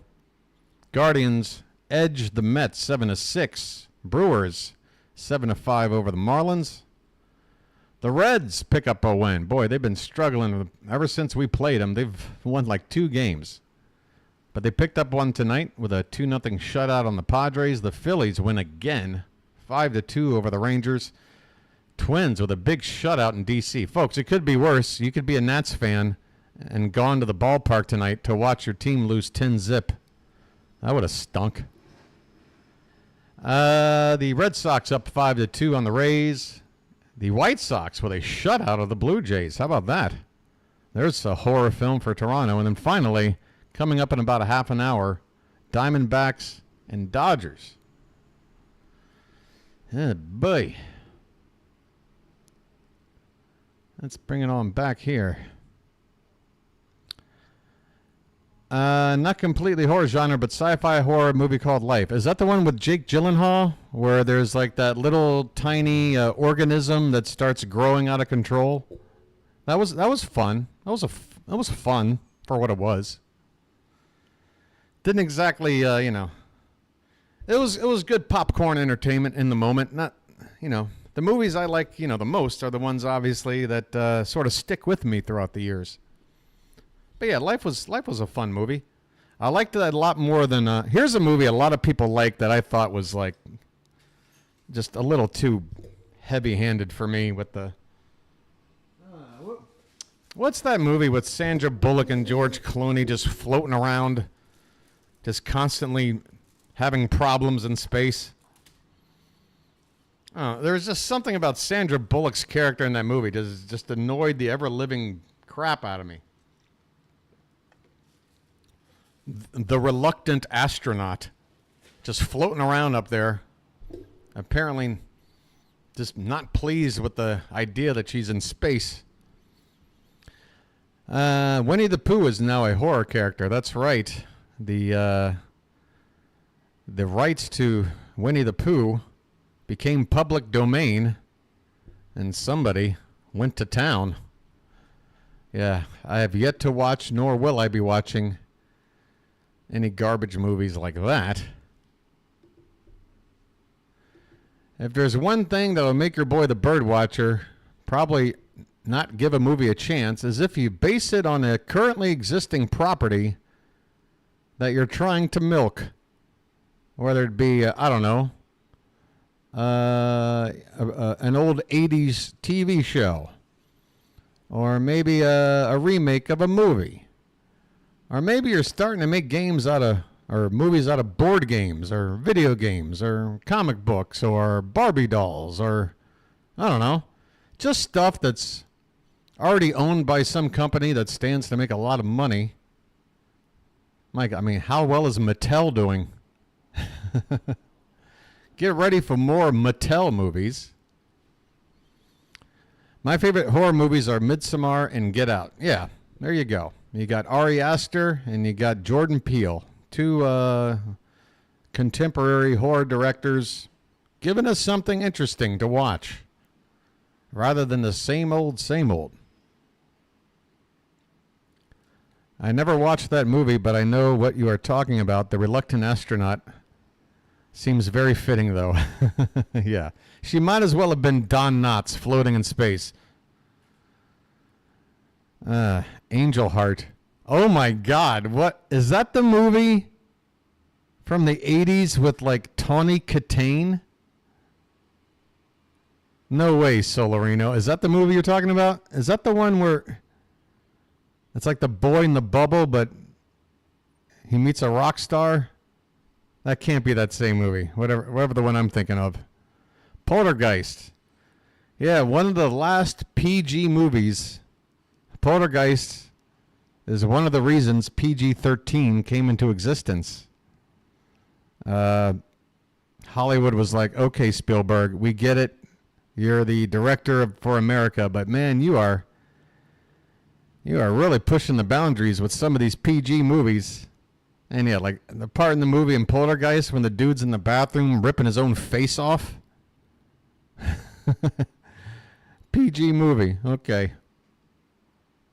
But yeah, Poltergeist was great fun. Some great work by Industrial Light and Magic on the effects. And of course, everybody loves the little medium lady. This house is clean. This house is clean now. Any hint when this game might start? As soon as the Cardinals are convinced Kyle Bradish won't come out to pitch, which I'm going to say is going to be in the next 10 minutes. Should be around, 15 minutes. There you go, 10 minutes. I have no information. I'm just going off of my own logic with the way that I know what the Cardinals, I know what they did. I know what you did last summer, St. Louis. Next year, when we play the Cardinals, it's going to be the I Know What You Did Last Summer series. Because I know what you're doing right here. All right, let me close up this thing behind me before I let out all the cool air.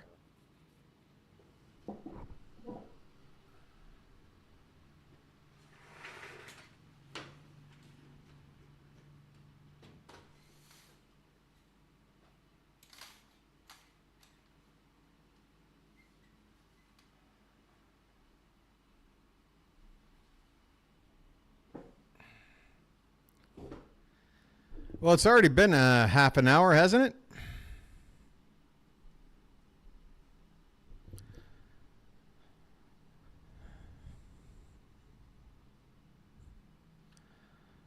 Wait a minute. It's 9. We're talking 10 Eastern, right? Not 10.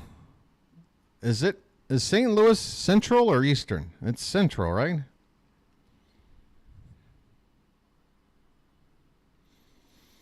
Soriano says no. To what he says no to, I'm not sure. Sadly, it looks like there was a gap and then worse weather. So why didn't they just play the game until they couldn't play it anymore? If they have to wait for the weather to get worse, why not just play until the weather gets worse? Whatever.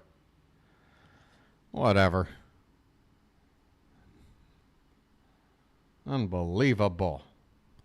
This is the birthday show. This. Oh boy.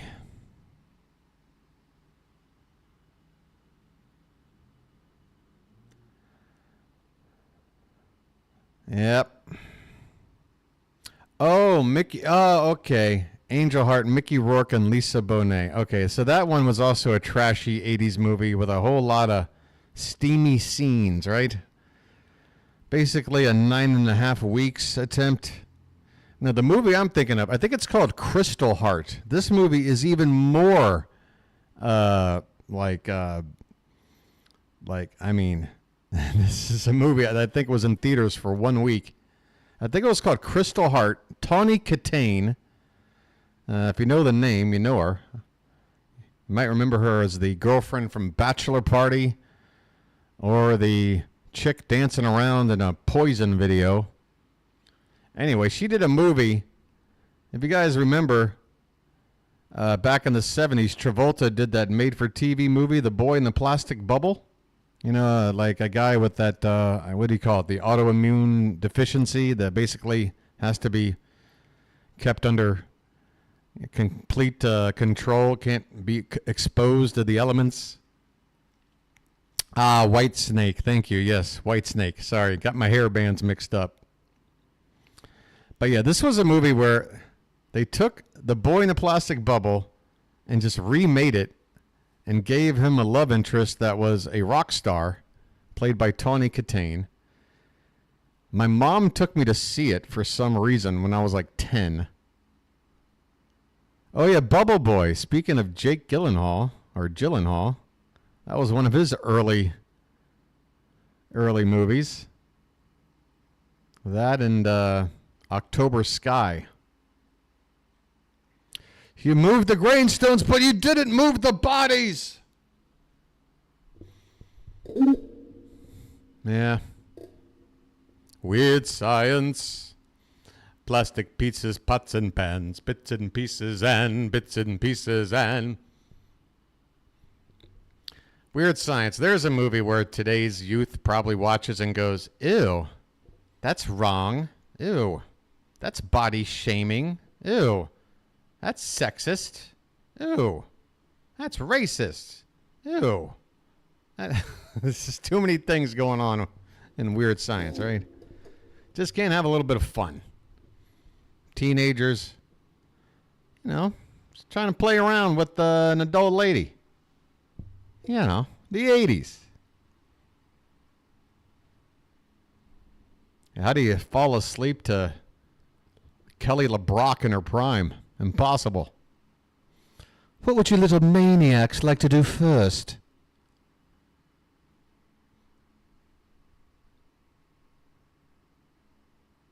In the family jewels, man. In the family jewels. By the way, Bill Paxton, Weird Science, Chet, one of my favorite 80s characters. How about a nice, greasy pork sandwich served in a dirty ashtray? It's good stuff. Yeah. But even in the modern world, I mean, even by the time we got to the 90s, we were losing our 80s sensibilities when it came to just goofball comedies without a care for offending whoever, whenever. See, the folks, here's my thing. Look, I'm all about inclusivity. I'm all about fighting for people that, you know, are just simply trying to get an even handshake in life. You know, it's always going to be a battle. Things aren't even. But when it comes to entertainment, you know, comedy needs to be a vessel to be able to be taboo. We need to be taboo. We need comedy to sort of be that release to say some things that might be, you know, a little bit, did he just say that?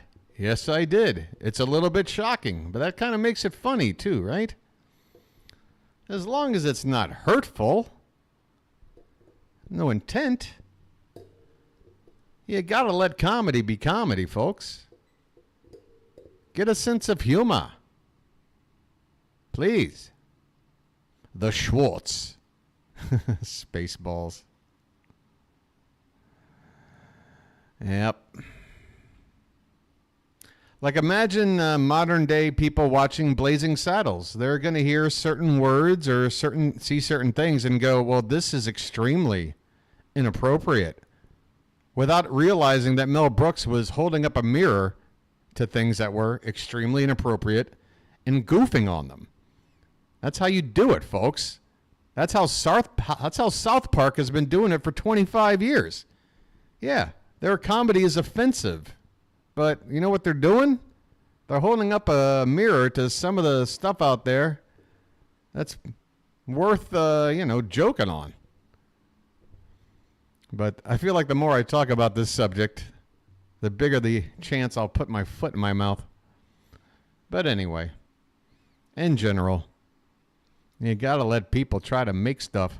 Uh-oh, Christina's signing off. Oh, you gotta go. I didn't see the earlier message. Been up since 7. Gotta go to bed. Well, Christina, understood. Sorry for this rain delay. Have dreams of Lance Lynn, Christina. It's kind of like Princess Bride when Carrie Elways knocks out Andre the Giant. Sleep well and dream of large women. But dream of Lance Lynn instead. Okay, Christina? No, sir, I didn't see you playing with your dolls again.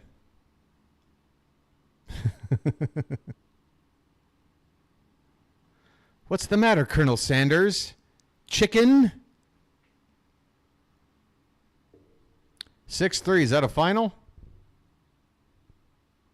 We got a final in the Bronx? Mariners 6, Yankees 3. Good. Folks, we got to take this win. I don't want this to turn into we got to go out there tomorrow and keep our sweepless streak alive. Oh, it's in the 9th. Oh, boy. Well, I guess, shoot. Let's head on over there. Why not? Let's just bring it on up here. Try and follow along.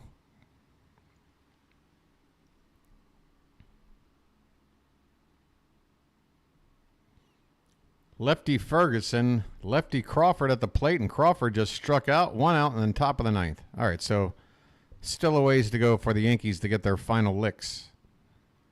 But the Mariners did add on with a Dylan Moore homer. Wow, he's homered twice in this game. Remember, he had that home run off of us last Friday night. Plus an RBI single. Boy, Dylan Moore having a night. Julio Rodriguez at the plate. Base is empty, 1 down. What am I doing calling the Yankees game? Oh, boy, the Yankees have gone through their pin as well. Look at that. Woo! Why didn't we get to see Woo? Boy, look at that ERA. I'm glad we didn't see Woo. 0.57. Who's this guy? All right, 2 down now on top of the 9th. Looks like Julio's been retired, 0 for 4. Luke Raley got a home run tonight, up there with 2 down, nobody on. Let's go, Mariners. Time to start winning. I love the shift during the wait. What kind of shift is that there, Sean? The shift from professional broadcaster to absolute goofball? I like it too. I like being a goofball.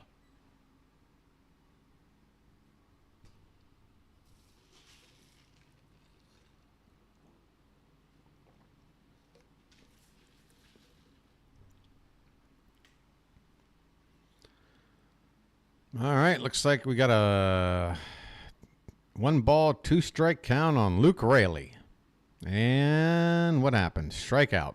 All right, bottom of the 9th coming up for the Yankees. Who is it? Who's their closer? Seattle? We just saw him. I forgot his name already. But I'm sure he'll be out here for the 9th. 3-run lead.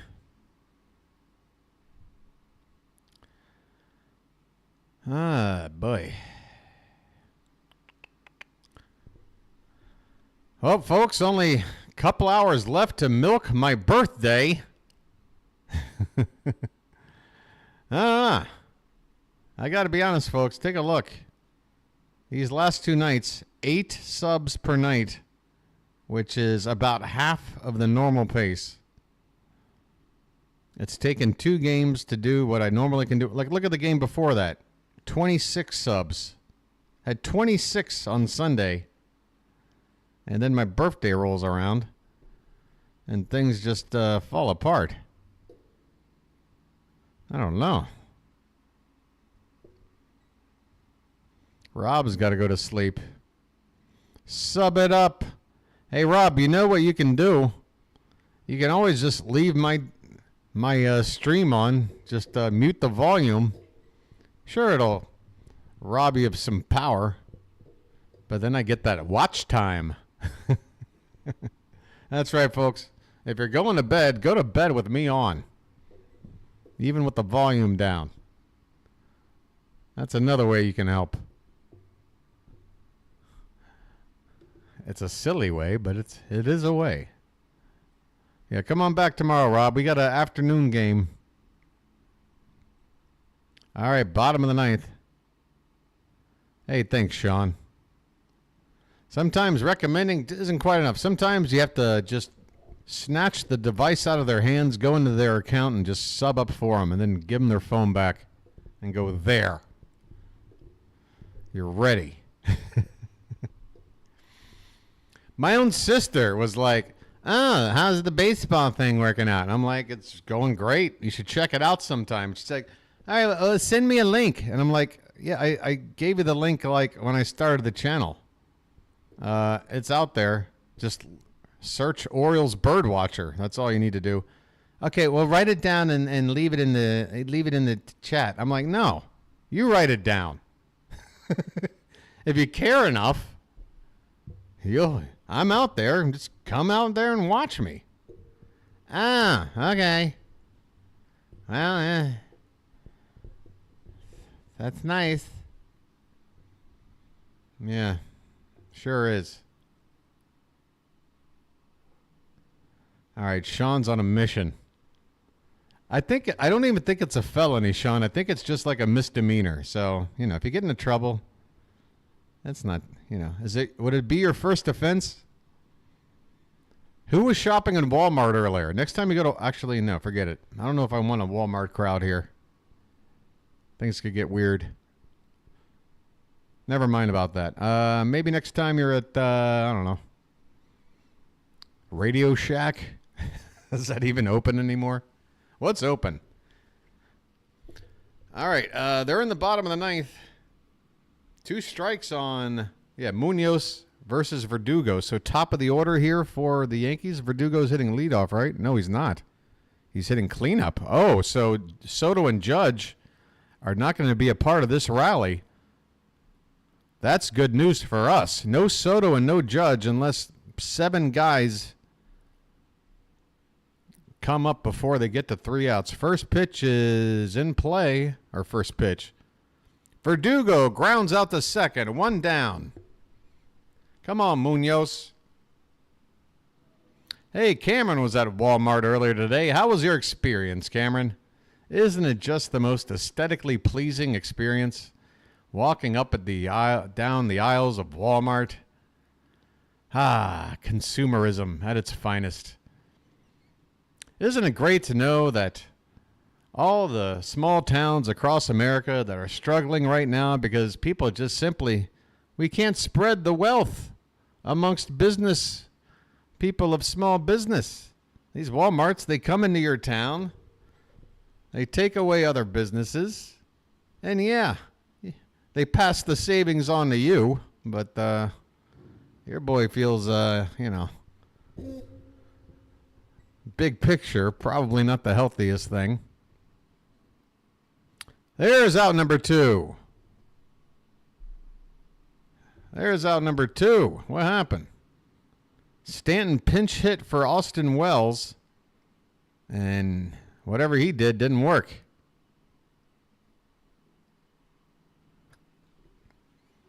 People in pajamas. If you're lucky, Pool. If you're lucky, you'll get pajamas. My dad and I are the only Oriole fans I know. If I spot one, I'll drop your name. There you go. And folks, again, when you're out the ballpark, that's the thing to do. Just start spreading rumors. It works. Did you hear about the BirdWatcher guy? Make people... The best way to get people interested is to get them sort of confused and curious. It was good. I prefer Costco more than Walmart. Yep, I suppose. I suppose I prefer a hangnail on my finger than I do on my toe. That's sort of a way I would measure that. Yeah, we need to convert, folks. Go out there. This is the Crusades of Orioles baseball. 2 down, Gleyber Torres at the plate with a runner on. Tying run is still on deck for the Yankees. First pitch low and away to Torres, according to what you're looking at. One more out to get. Rain delay. Everyone I know is a Mets fan. Well, Cam, you might have to leave Flushing and spread your wings a little bit. I'm calling the hopeful last out of a game that the Yankees lose. Yes, my friend. It's a rain delay, and I got an opportunity to hopefully watch the Yankees lose. I'm going to take it. That's ball 2 to Torres. I don't know why it took 2 minutes between pitches there. Again, as long as they keep the tying run on deck. There's a strike. Come on, Munoz. Put him away, put him away, put him away now. Put him away, put him away, put him away now.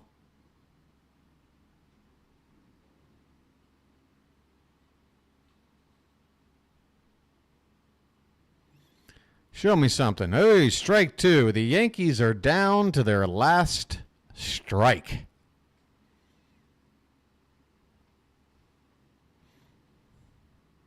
No Sinatra tonight. Although I think they play that song regardless of their outcome. That's how ridiculous they are over there. They got to have that Sinatra no matter if they win or they lose. Looks like a gap is coming in the rain. Then it takes about, 10 minutes to decide to pull the tarp off? Well, they got to make the decision immediately. If it's a gap and a window, the decision is instant. The time is the time between taking off the tarp, throwing out some dry dirt, get the infield ready, let the pitcher come out and get ready. Oh, God. Yankees are sending up the tying run in the form of Oswaldo Cabrera. A 2-out walk brings the tying run to the plate for the Yankees. Come on, Munoz. Come on, Seattle. My dad is a Mets fan, mainly because of Mike Piazza. I am slowly turning him into an Orioles fan, and he doesn't even know it. I'm telling you, Sean, that's the best way to do it. I'm telling you, all you got to do is just point people's eyes in the direction of our team, and they're going to fall in love. They're not going to be able to resist. Our team is just too much fun. The attitude is too good. The players are too likable. The future is too bright. 2 strikes on Cabrera. Come on, Munoz. One more. Come on. I want to feel those Yankee fans miserable, especially sitting in those, what do they call them? I don't know. The elite seats or whatever. You got to pay like $4,000 to sit next to the dugout or something. This one is a ball. Boy, that looked like it caught the corner of the zone there. Oh, it was a foul ball. Okay. Orioles is second favorite team.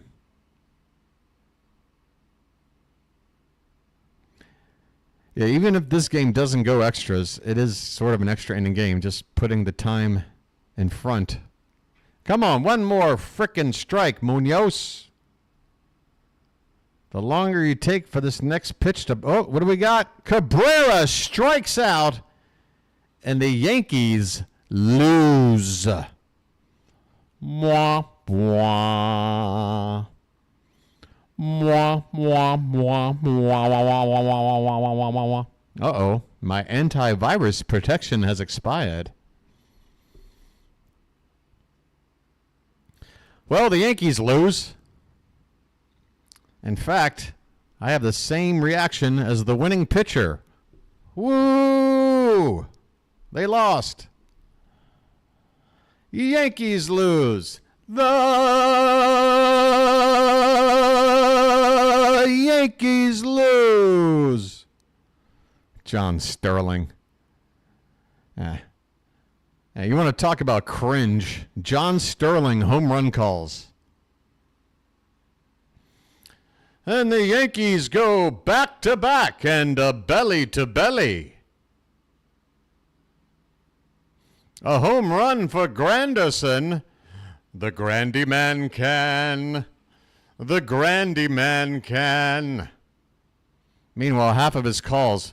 Here's a fly ball and where'd that go? What happened? Are they calling that a home run?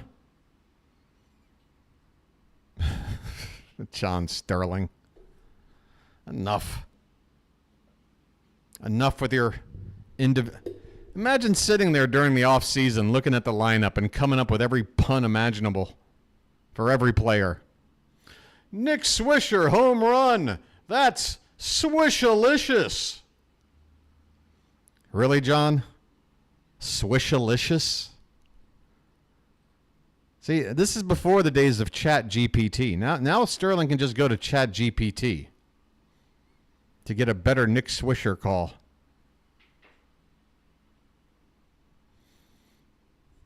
And boom goes the dynamite.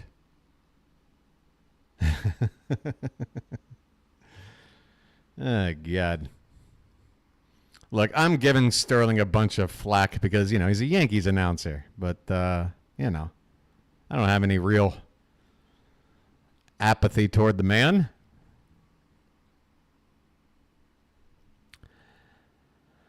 Yep. Hard to believe. I tell you what, when a baseball broadcaster has a long career, it really is a tough thing to lose. It's a tough thing to lose. Folks, my second favorite team growing up is the Cubs because I had WGN and I loved coming home from school every day during the months of April and May or September and watching Cubs games at Wrigley. I'd always get home right around that second inning or so and be able to hear Harry Carey get one inning in before they went to that middle relief caller.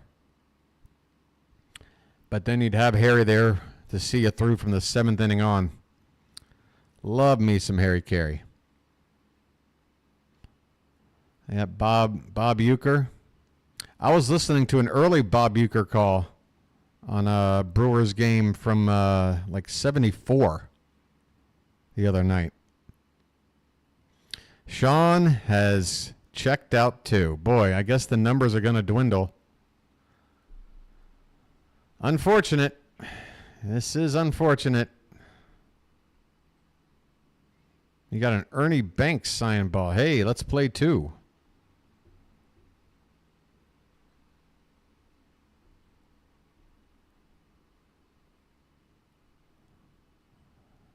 So Sean is out. Thanks for being here, Sean. Whoa, wait a minute. That just jumped on its own accord. I'm trying to get people excited that the game might be starting again soon.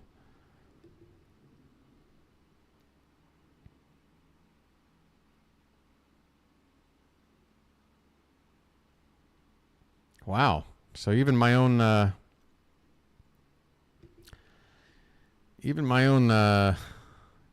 pages here. Wait a minute. Now my phone's going crazy. What's happening? Why is my phone going crazy?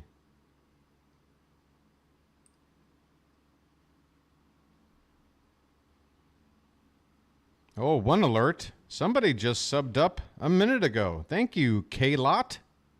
K-Lot. I hope you don't mind spilling the beans. It's not normal that I get an alert on my phone to a new sub. But K-Lot, there must be something special about you. Welcome aboard. You must be number 840. It's a nice number to have.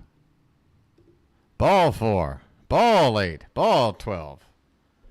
Just a bit outside. And for the Indians, no runs on 2 hits. 2 hits? We only got 2 freaking hits? Ah, for the love of God.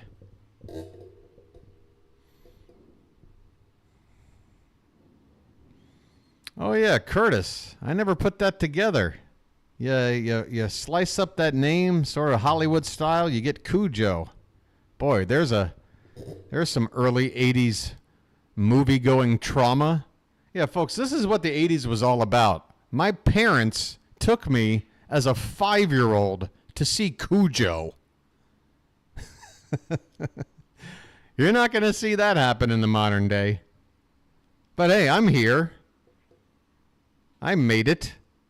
And, I just have a fear of getting trapped in a car with a St. Bernard with rabies trying to attack me. That's all. Just a tiny little fear of mine.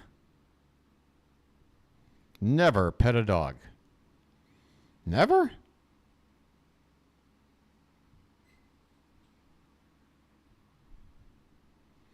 What if it's like your 3rd date?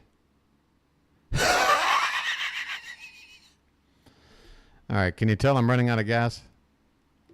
I'm just going to keep bouncing back and forth. Oh, boy. Ah, there you go. There you go, Curtis. I like it. I like it a lot. Hey, Rhino. Hey, let's turn the tables, Rhino. I'm in a rain delay. You're not calling anything right now? Hey, folks, Rising Rhino, pop on over and sub up his channel. Rhino, one of my early colleagues. I used to bug Rhino every morning while I was doing my other channel. But now, unfortunately, with the time commitments here, can't hang out as much as I used to.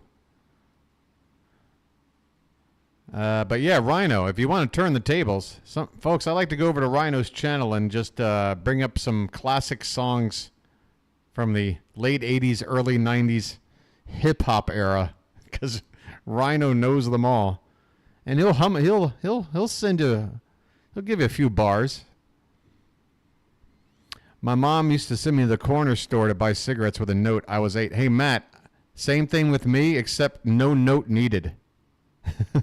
And one of the reasons why was because my mom smoked the worst cigarettes in the history of tobacco. Barclay. Barclay. Barclay cigarettes. And the corner market in our neighborhood, they only stocked Barclay because my mom was a habitual buyer. I mean, sometimes she'd get them by the carton, but man, I remember the first time I tried to sneak a smoke, I stole one of my mom's Barclays, took a drag off of that thing. About the most disgusting thing of all time. I wish I would have convinced myself that all cigarettes tasted like that. Then maybe your boy wouldn't have the habit. But unfortunately, he had a better cigarette further down the line. I remember the first time I had a clove. That's when it was game over. I'm like, wait a minute. These things can taste like this? I like it. I like a clove. Little pricey. Your uncle drank Schlitz and smoked Chesterfields. Now that's a man. Right there. Things that make you go, That's right. A little CNC Music Factory, everybody. Come on. Who's feeling silly at this point?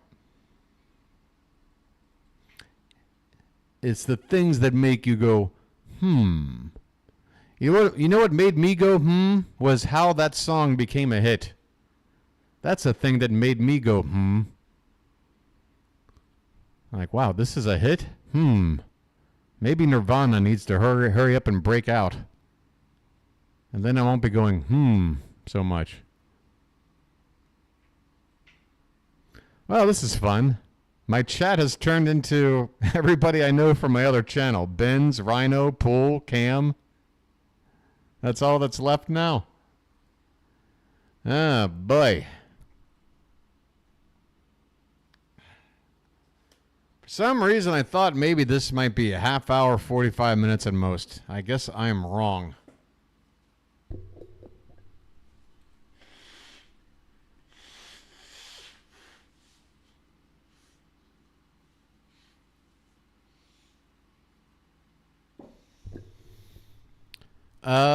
Yes, indeed you do, Rhino. I'm old school. That's how I get this fantastic broadcast voice. With the help from Lucky Strike. You want to head on over to Sean? Tennis streams. Oh, man. Can we do Darman? Wow. Imagine, guys, let's say like 100 games into the season. 100 straight games every night. Best professional broadcast job of the Orioles I can do. And then like game number 101, I come on the air. I'm like, welcome to the ball game like I normally do. And then suddenly I just launch into a Darman video and start playing bingo. And just watch this channel that I've been building collapse in one night. I mean, that would be detrimental, but extremely hilarious.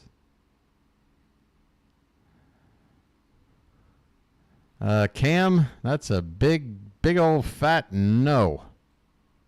Thanks, DK, on the 800. Congrats. 840.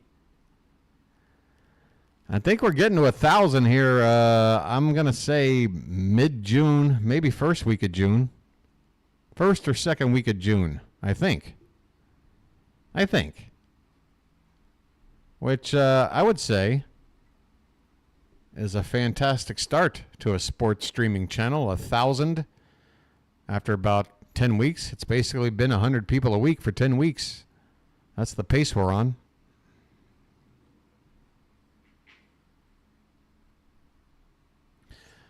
Come on, Rhino. I know you got some classic songs out there. What do you got for me? Come on. I'll always put you to the test. This is your chance to turn the tables, my friend. Looks like a second wave of rain on the way. Come on, man. And it's going to be a suspended game, too. This is not going to be a final. This will be a game they're going to have to pick up either. It's got to be. They're going to have to pick it up tomorrow. Blame it on the rain that's falling in St. Louis. Blame it on lip syncing. That's why our careers are over. Whatever you do, don't lip sync on camera. Blame it on the rain. Steve, you're going to come to Rhino's tennis stream since it's going to be at your time. Yeah, I mean, if it's like Australian Open or something that's like middle of the day for me, if I'm here, sure, I'll be tuning in. I get $50 to make you holler. I get paid to do the wild thing. See? Now Rhino's with it. I get paid to do the wild thing. Yup. You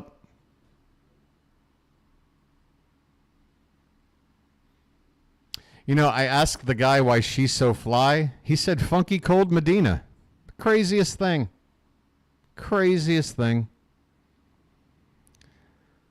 What? Pool with the hot take. Pretty good pace at 100 a week without doing transparent try-ons. Curtis, I'm confused. What's a transparent try-on? I'm honestly in the dark.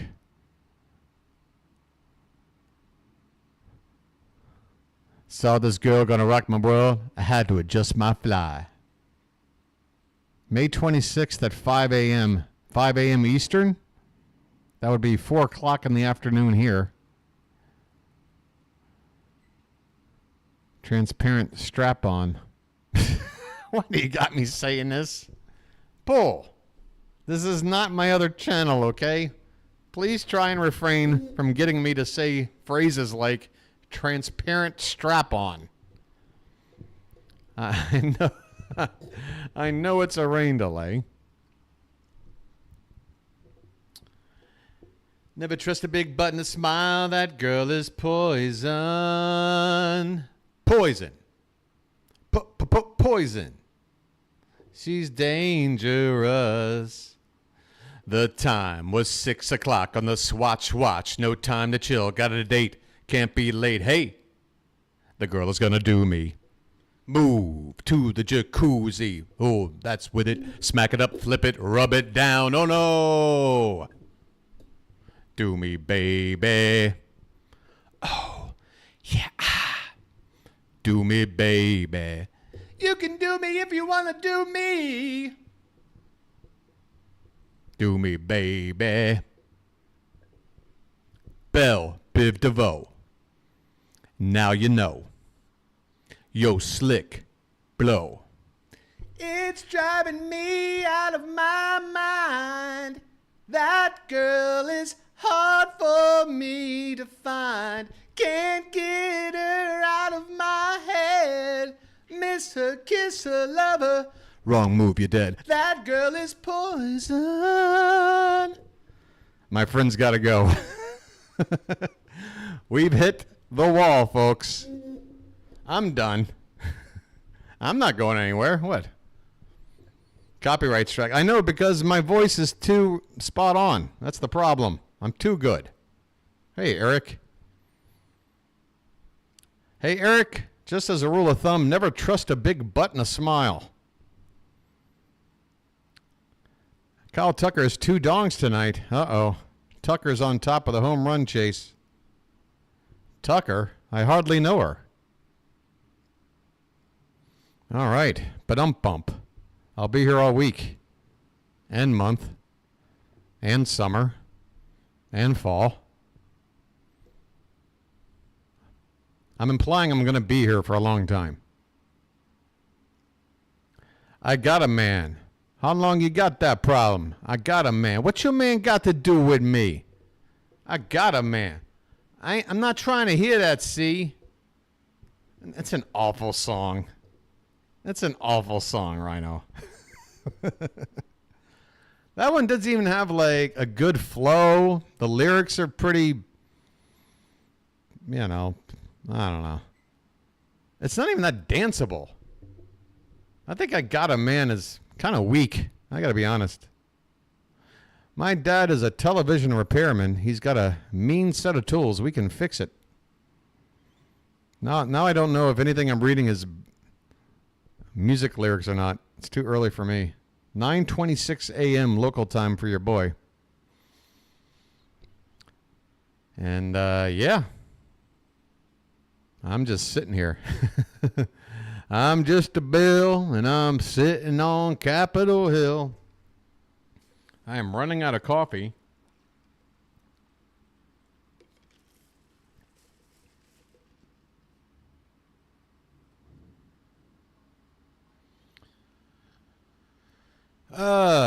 Yeah, folks, throw out some more. Come on, Rhino.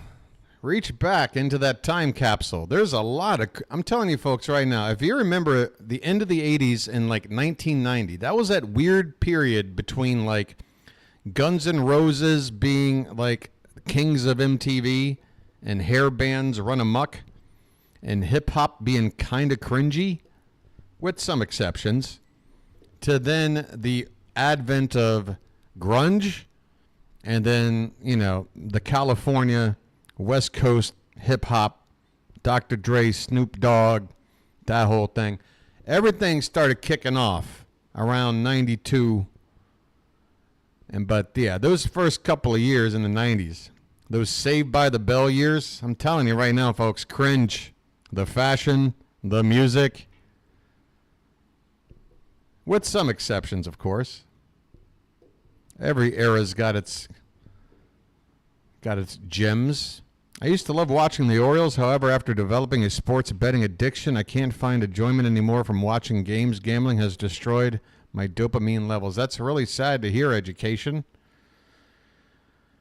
When you say you can't find it anymore, I can totally understand why you can't find it now, but do you want to go ahead and convince yourself that you'll never be able to do it again? Or do you feel like maybe there's a chance you can turn things around and find a way to enjoy it like you used to? Because I'm kind of hoping that you're going to be able to do that. Addictions are hard. I went to the doctor. He told me I was okay. My skin was simply red. Oh, man, simply red. Wait, this isn't simply red. This is UB40, right? Red, red wine, stay close to me. Don't let me be alone. I forget Simply Red. Remind me of Simply Red song. I'm trying to think. For some reason, Howard Jones is popping into my mind. I can't remember a Simply Red song. They had some hits. Steve. Cameron, have you noticed that everybody else refers to me as BW over here at this point? I'm never going to get you to call me anything other than Steve, am I? It's like I'm your personal guy named Steve. I mean, you can call me Steve. It is my name. Your Orioles game is going to be suspended.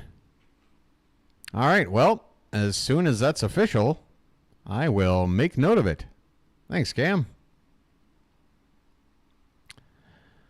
I guess I'll head on over to Twitter and bring up the Cardinals Twitter account.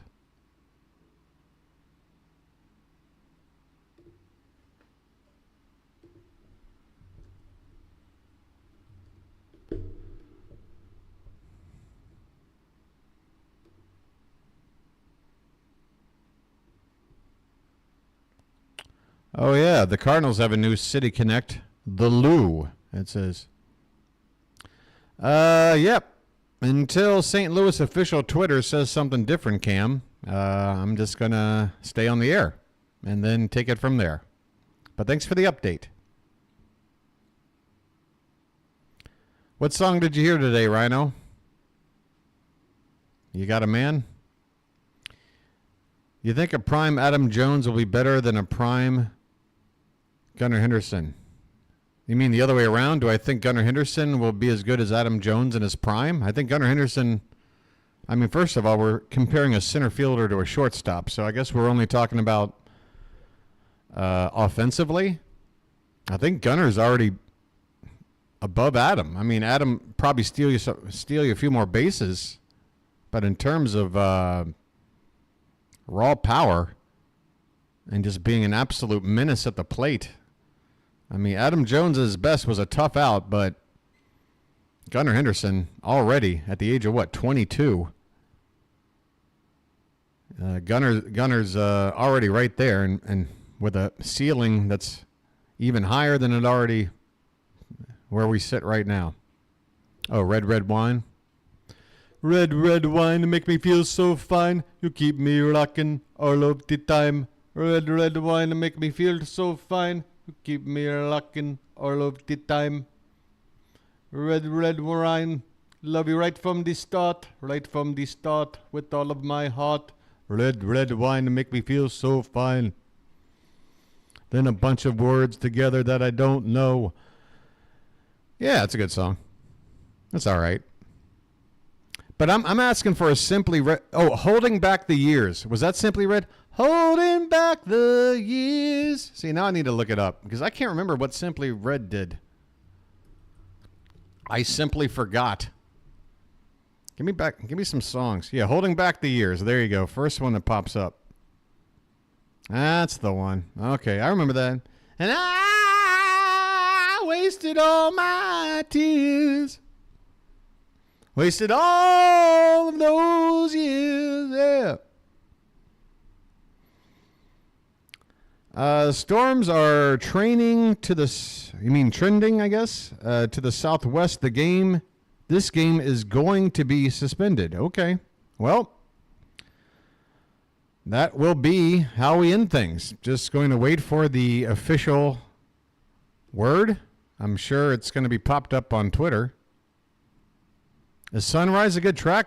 2003. I didn't even realize they were making music. They had a comeback. And they have a 21st Century album out there? I'll give it a chance. Whoops. Going back to the Cardinals, Twitter page. Again, I'm not going to sign off until I see an official announcement from the Cardinals. They will report it on their Twitter as fast as they'll report it anywhere. So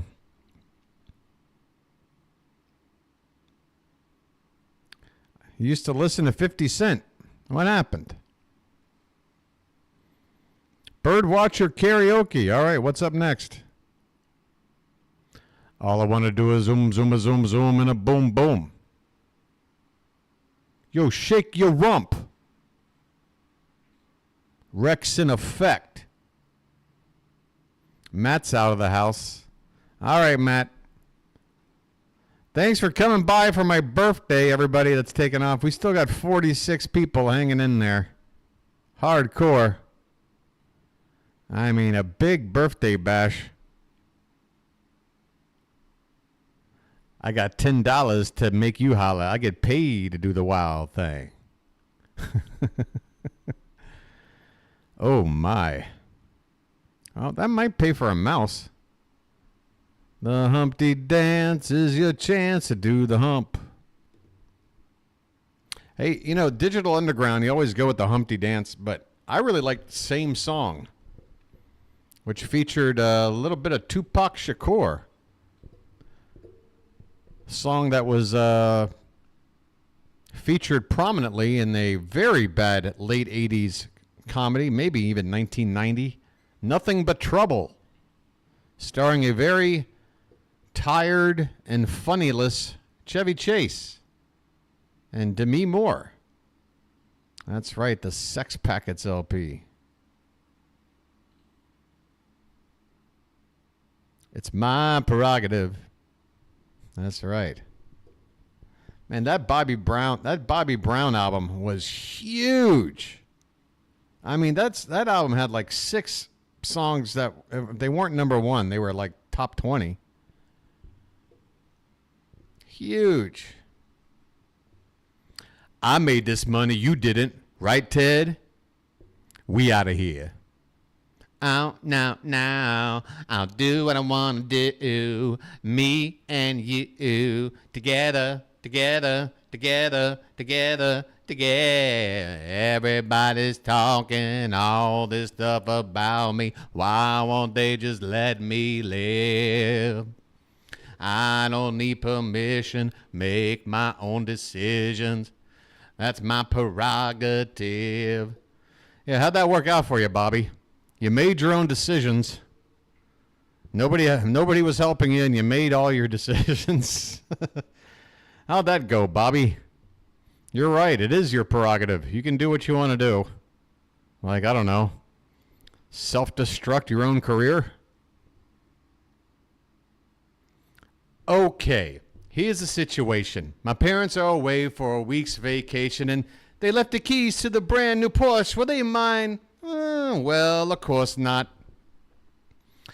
I'll just take it for a little spin and maybe show it off to a couple of friends. I'll just cruise around the neighborhood. Oh, maybe I shouldn't. Yeah, of course I should. Pay attention, here's the thick of the plot. I pulled up to this girl at the end of the block where I saw a beautiful girl walking. I picked up my call phone to perpetrate like I was talking. You should have seen this girl's bodily dimension. I honked my horn just to get her attention. She said, "Is that for me?" I said, "Yeah." She said, "Why?" I said, "Come on and do something with a hell of a guy." I forgot about that part.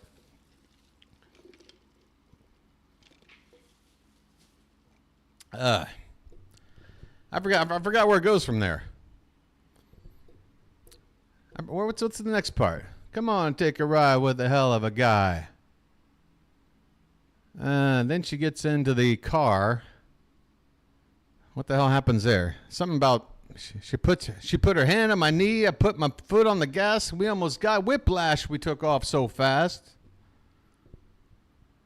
Yeah, something like that. Ain't gonna hurt nobody. We just dancing, y'all.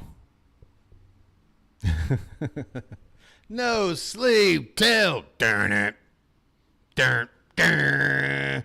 Brooklyn. No sleep till Brooklyn.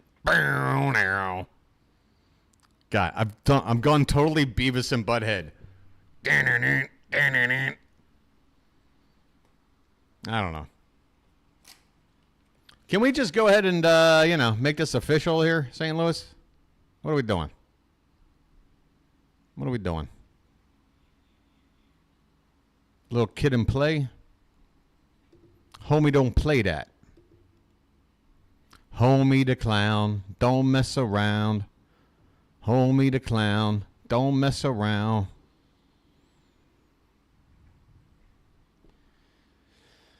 Christ. I mean, I still haven't taken off the hat. The hat, I can't even take off the hat until I know that this game has been suspended. Because what happens if I take off the hat? It's not raining. What the hell are they doing? I don't know. You want to go Public Enemy? Hell yeah. How about some KRS-One? Some Boogie Down Productions up in here. Got to take the power back.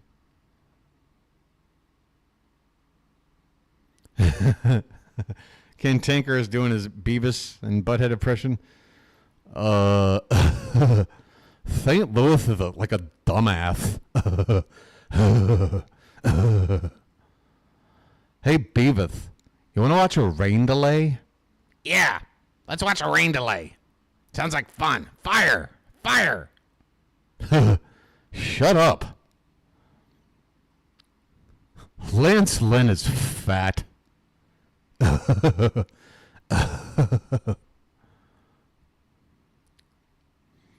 It's tricky. It's tricky, tricky, tricky. Oh, should I wear a poncho?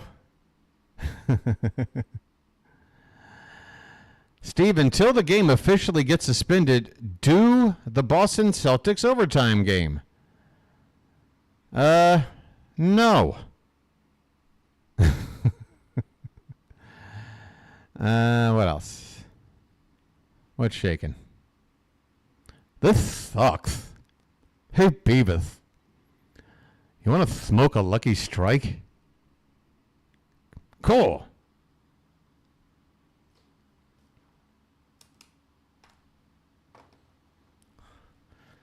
Oh, God. I mean, what do I got left in the tank here, folks? I'm looking up Simply Red songs. That's where we're at.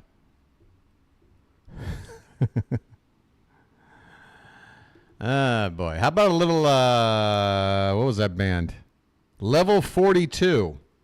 There's a good one-hit wonder. Anybody remember a 80s one-hit wonder named Level 42? Name the song, folks. Name the song. Let's do some 80s one-hit wonder trivia as your boy finds new ways to kill time. Can you, like, shut up or something?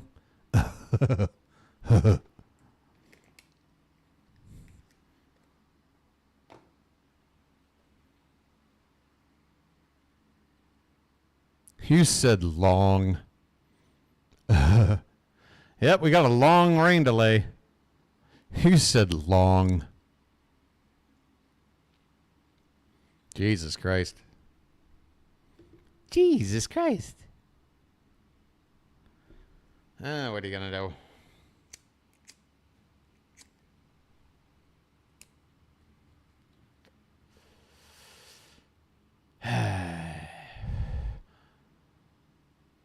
Hey, are you boys whacking in my tool shed again? God damn it. I told you. Stay out of my tool shed. That boy ain't right. Did I mention I have a narrow urethra?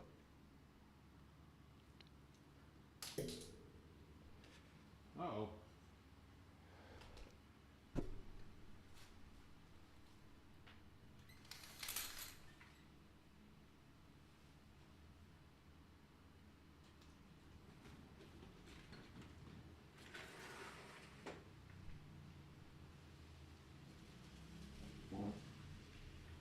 Hey, thanks for telling me my blanket fell down. My blanket was just sitting on the floor. Ooh. We might have some rain coming this way.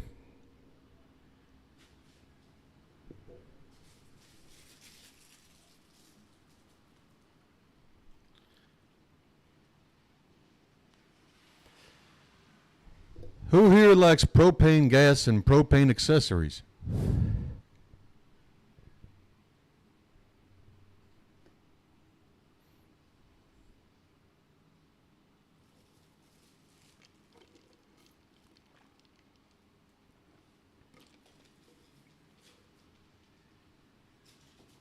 Everything's falling off here.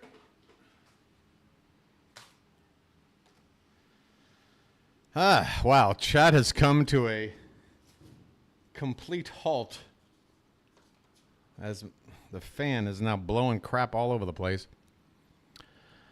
Right, folks, if you're just tuning in, welcome to nothing. The Orioles and Cardinals have been in a rain delay for how long now? Well over an hour. This game is 1-1.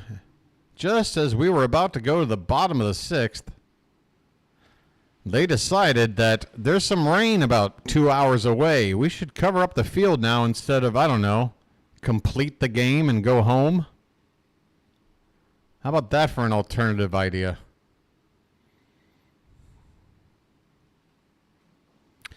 Smoking in the boys' room.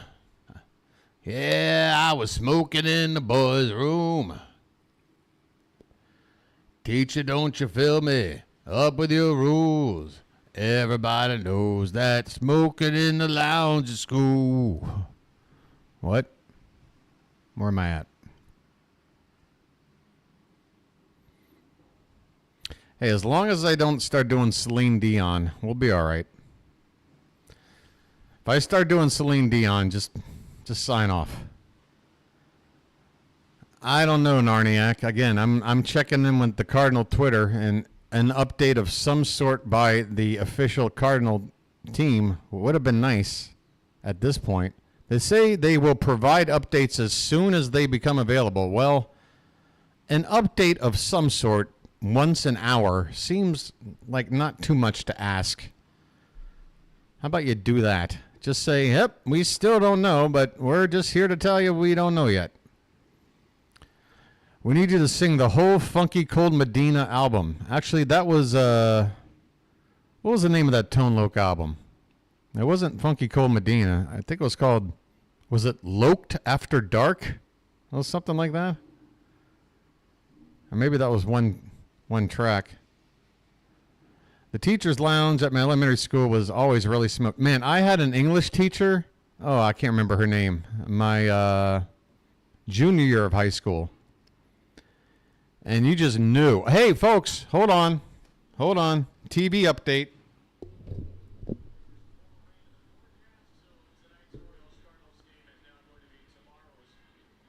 It's official.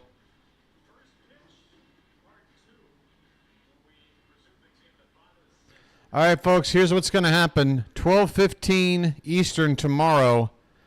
This game that has now been officially suspended will resume at 12:15 p.m.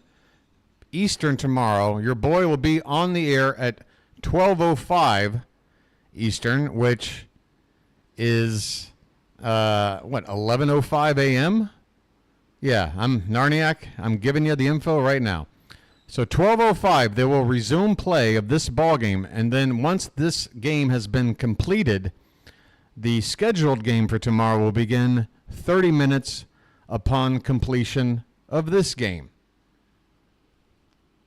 So, I don't know how I'm going to set this up in my YouTube with the thumbnails and everything, but I'll figure something out. But for now, it is official. This game is over for now. Suspended at 1-1. We'll pick it up in the bottom of the sixth tomorrow. 12:15 p.m. first pitch. Again, I'll be on at 12:05, which for me will be 11:05 tonight. That's like 13 hours from now. So yeah, folks, get yourself to bed. This was my birthday. This was my birthday game. How fitting. A 1-1 suspended game. What are the odds? How often do you get a suspended game? Not even once a season. And yet, there you go. All right, folks. We'll pick it up again tomorrow. Come on back and let's try and even up this series and play another one right after that. It's going to be a long day tomorrow / oh my God, what is going to happen tonight if it's going to be a game and a half starting at midnight? I don't know. It ought to be interesting. I'll find some sleep somewhere. Until then, folks, this has been the BirdWatcher, and I'll chirp at you later. Have a good night. See you tomorrow. Come on back.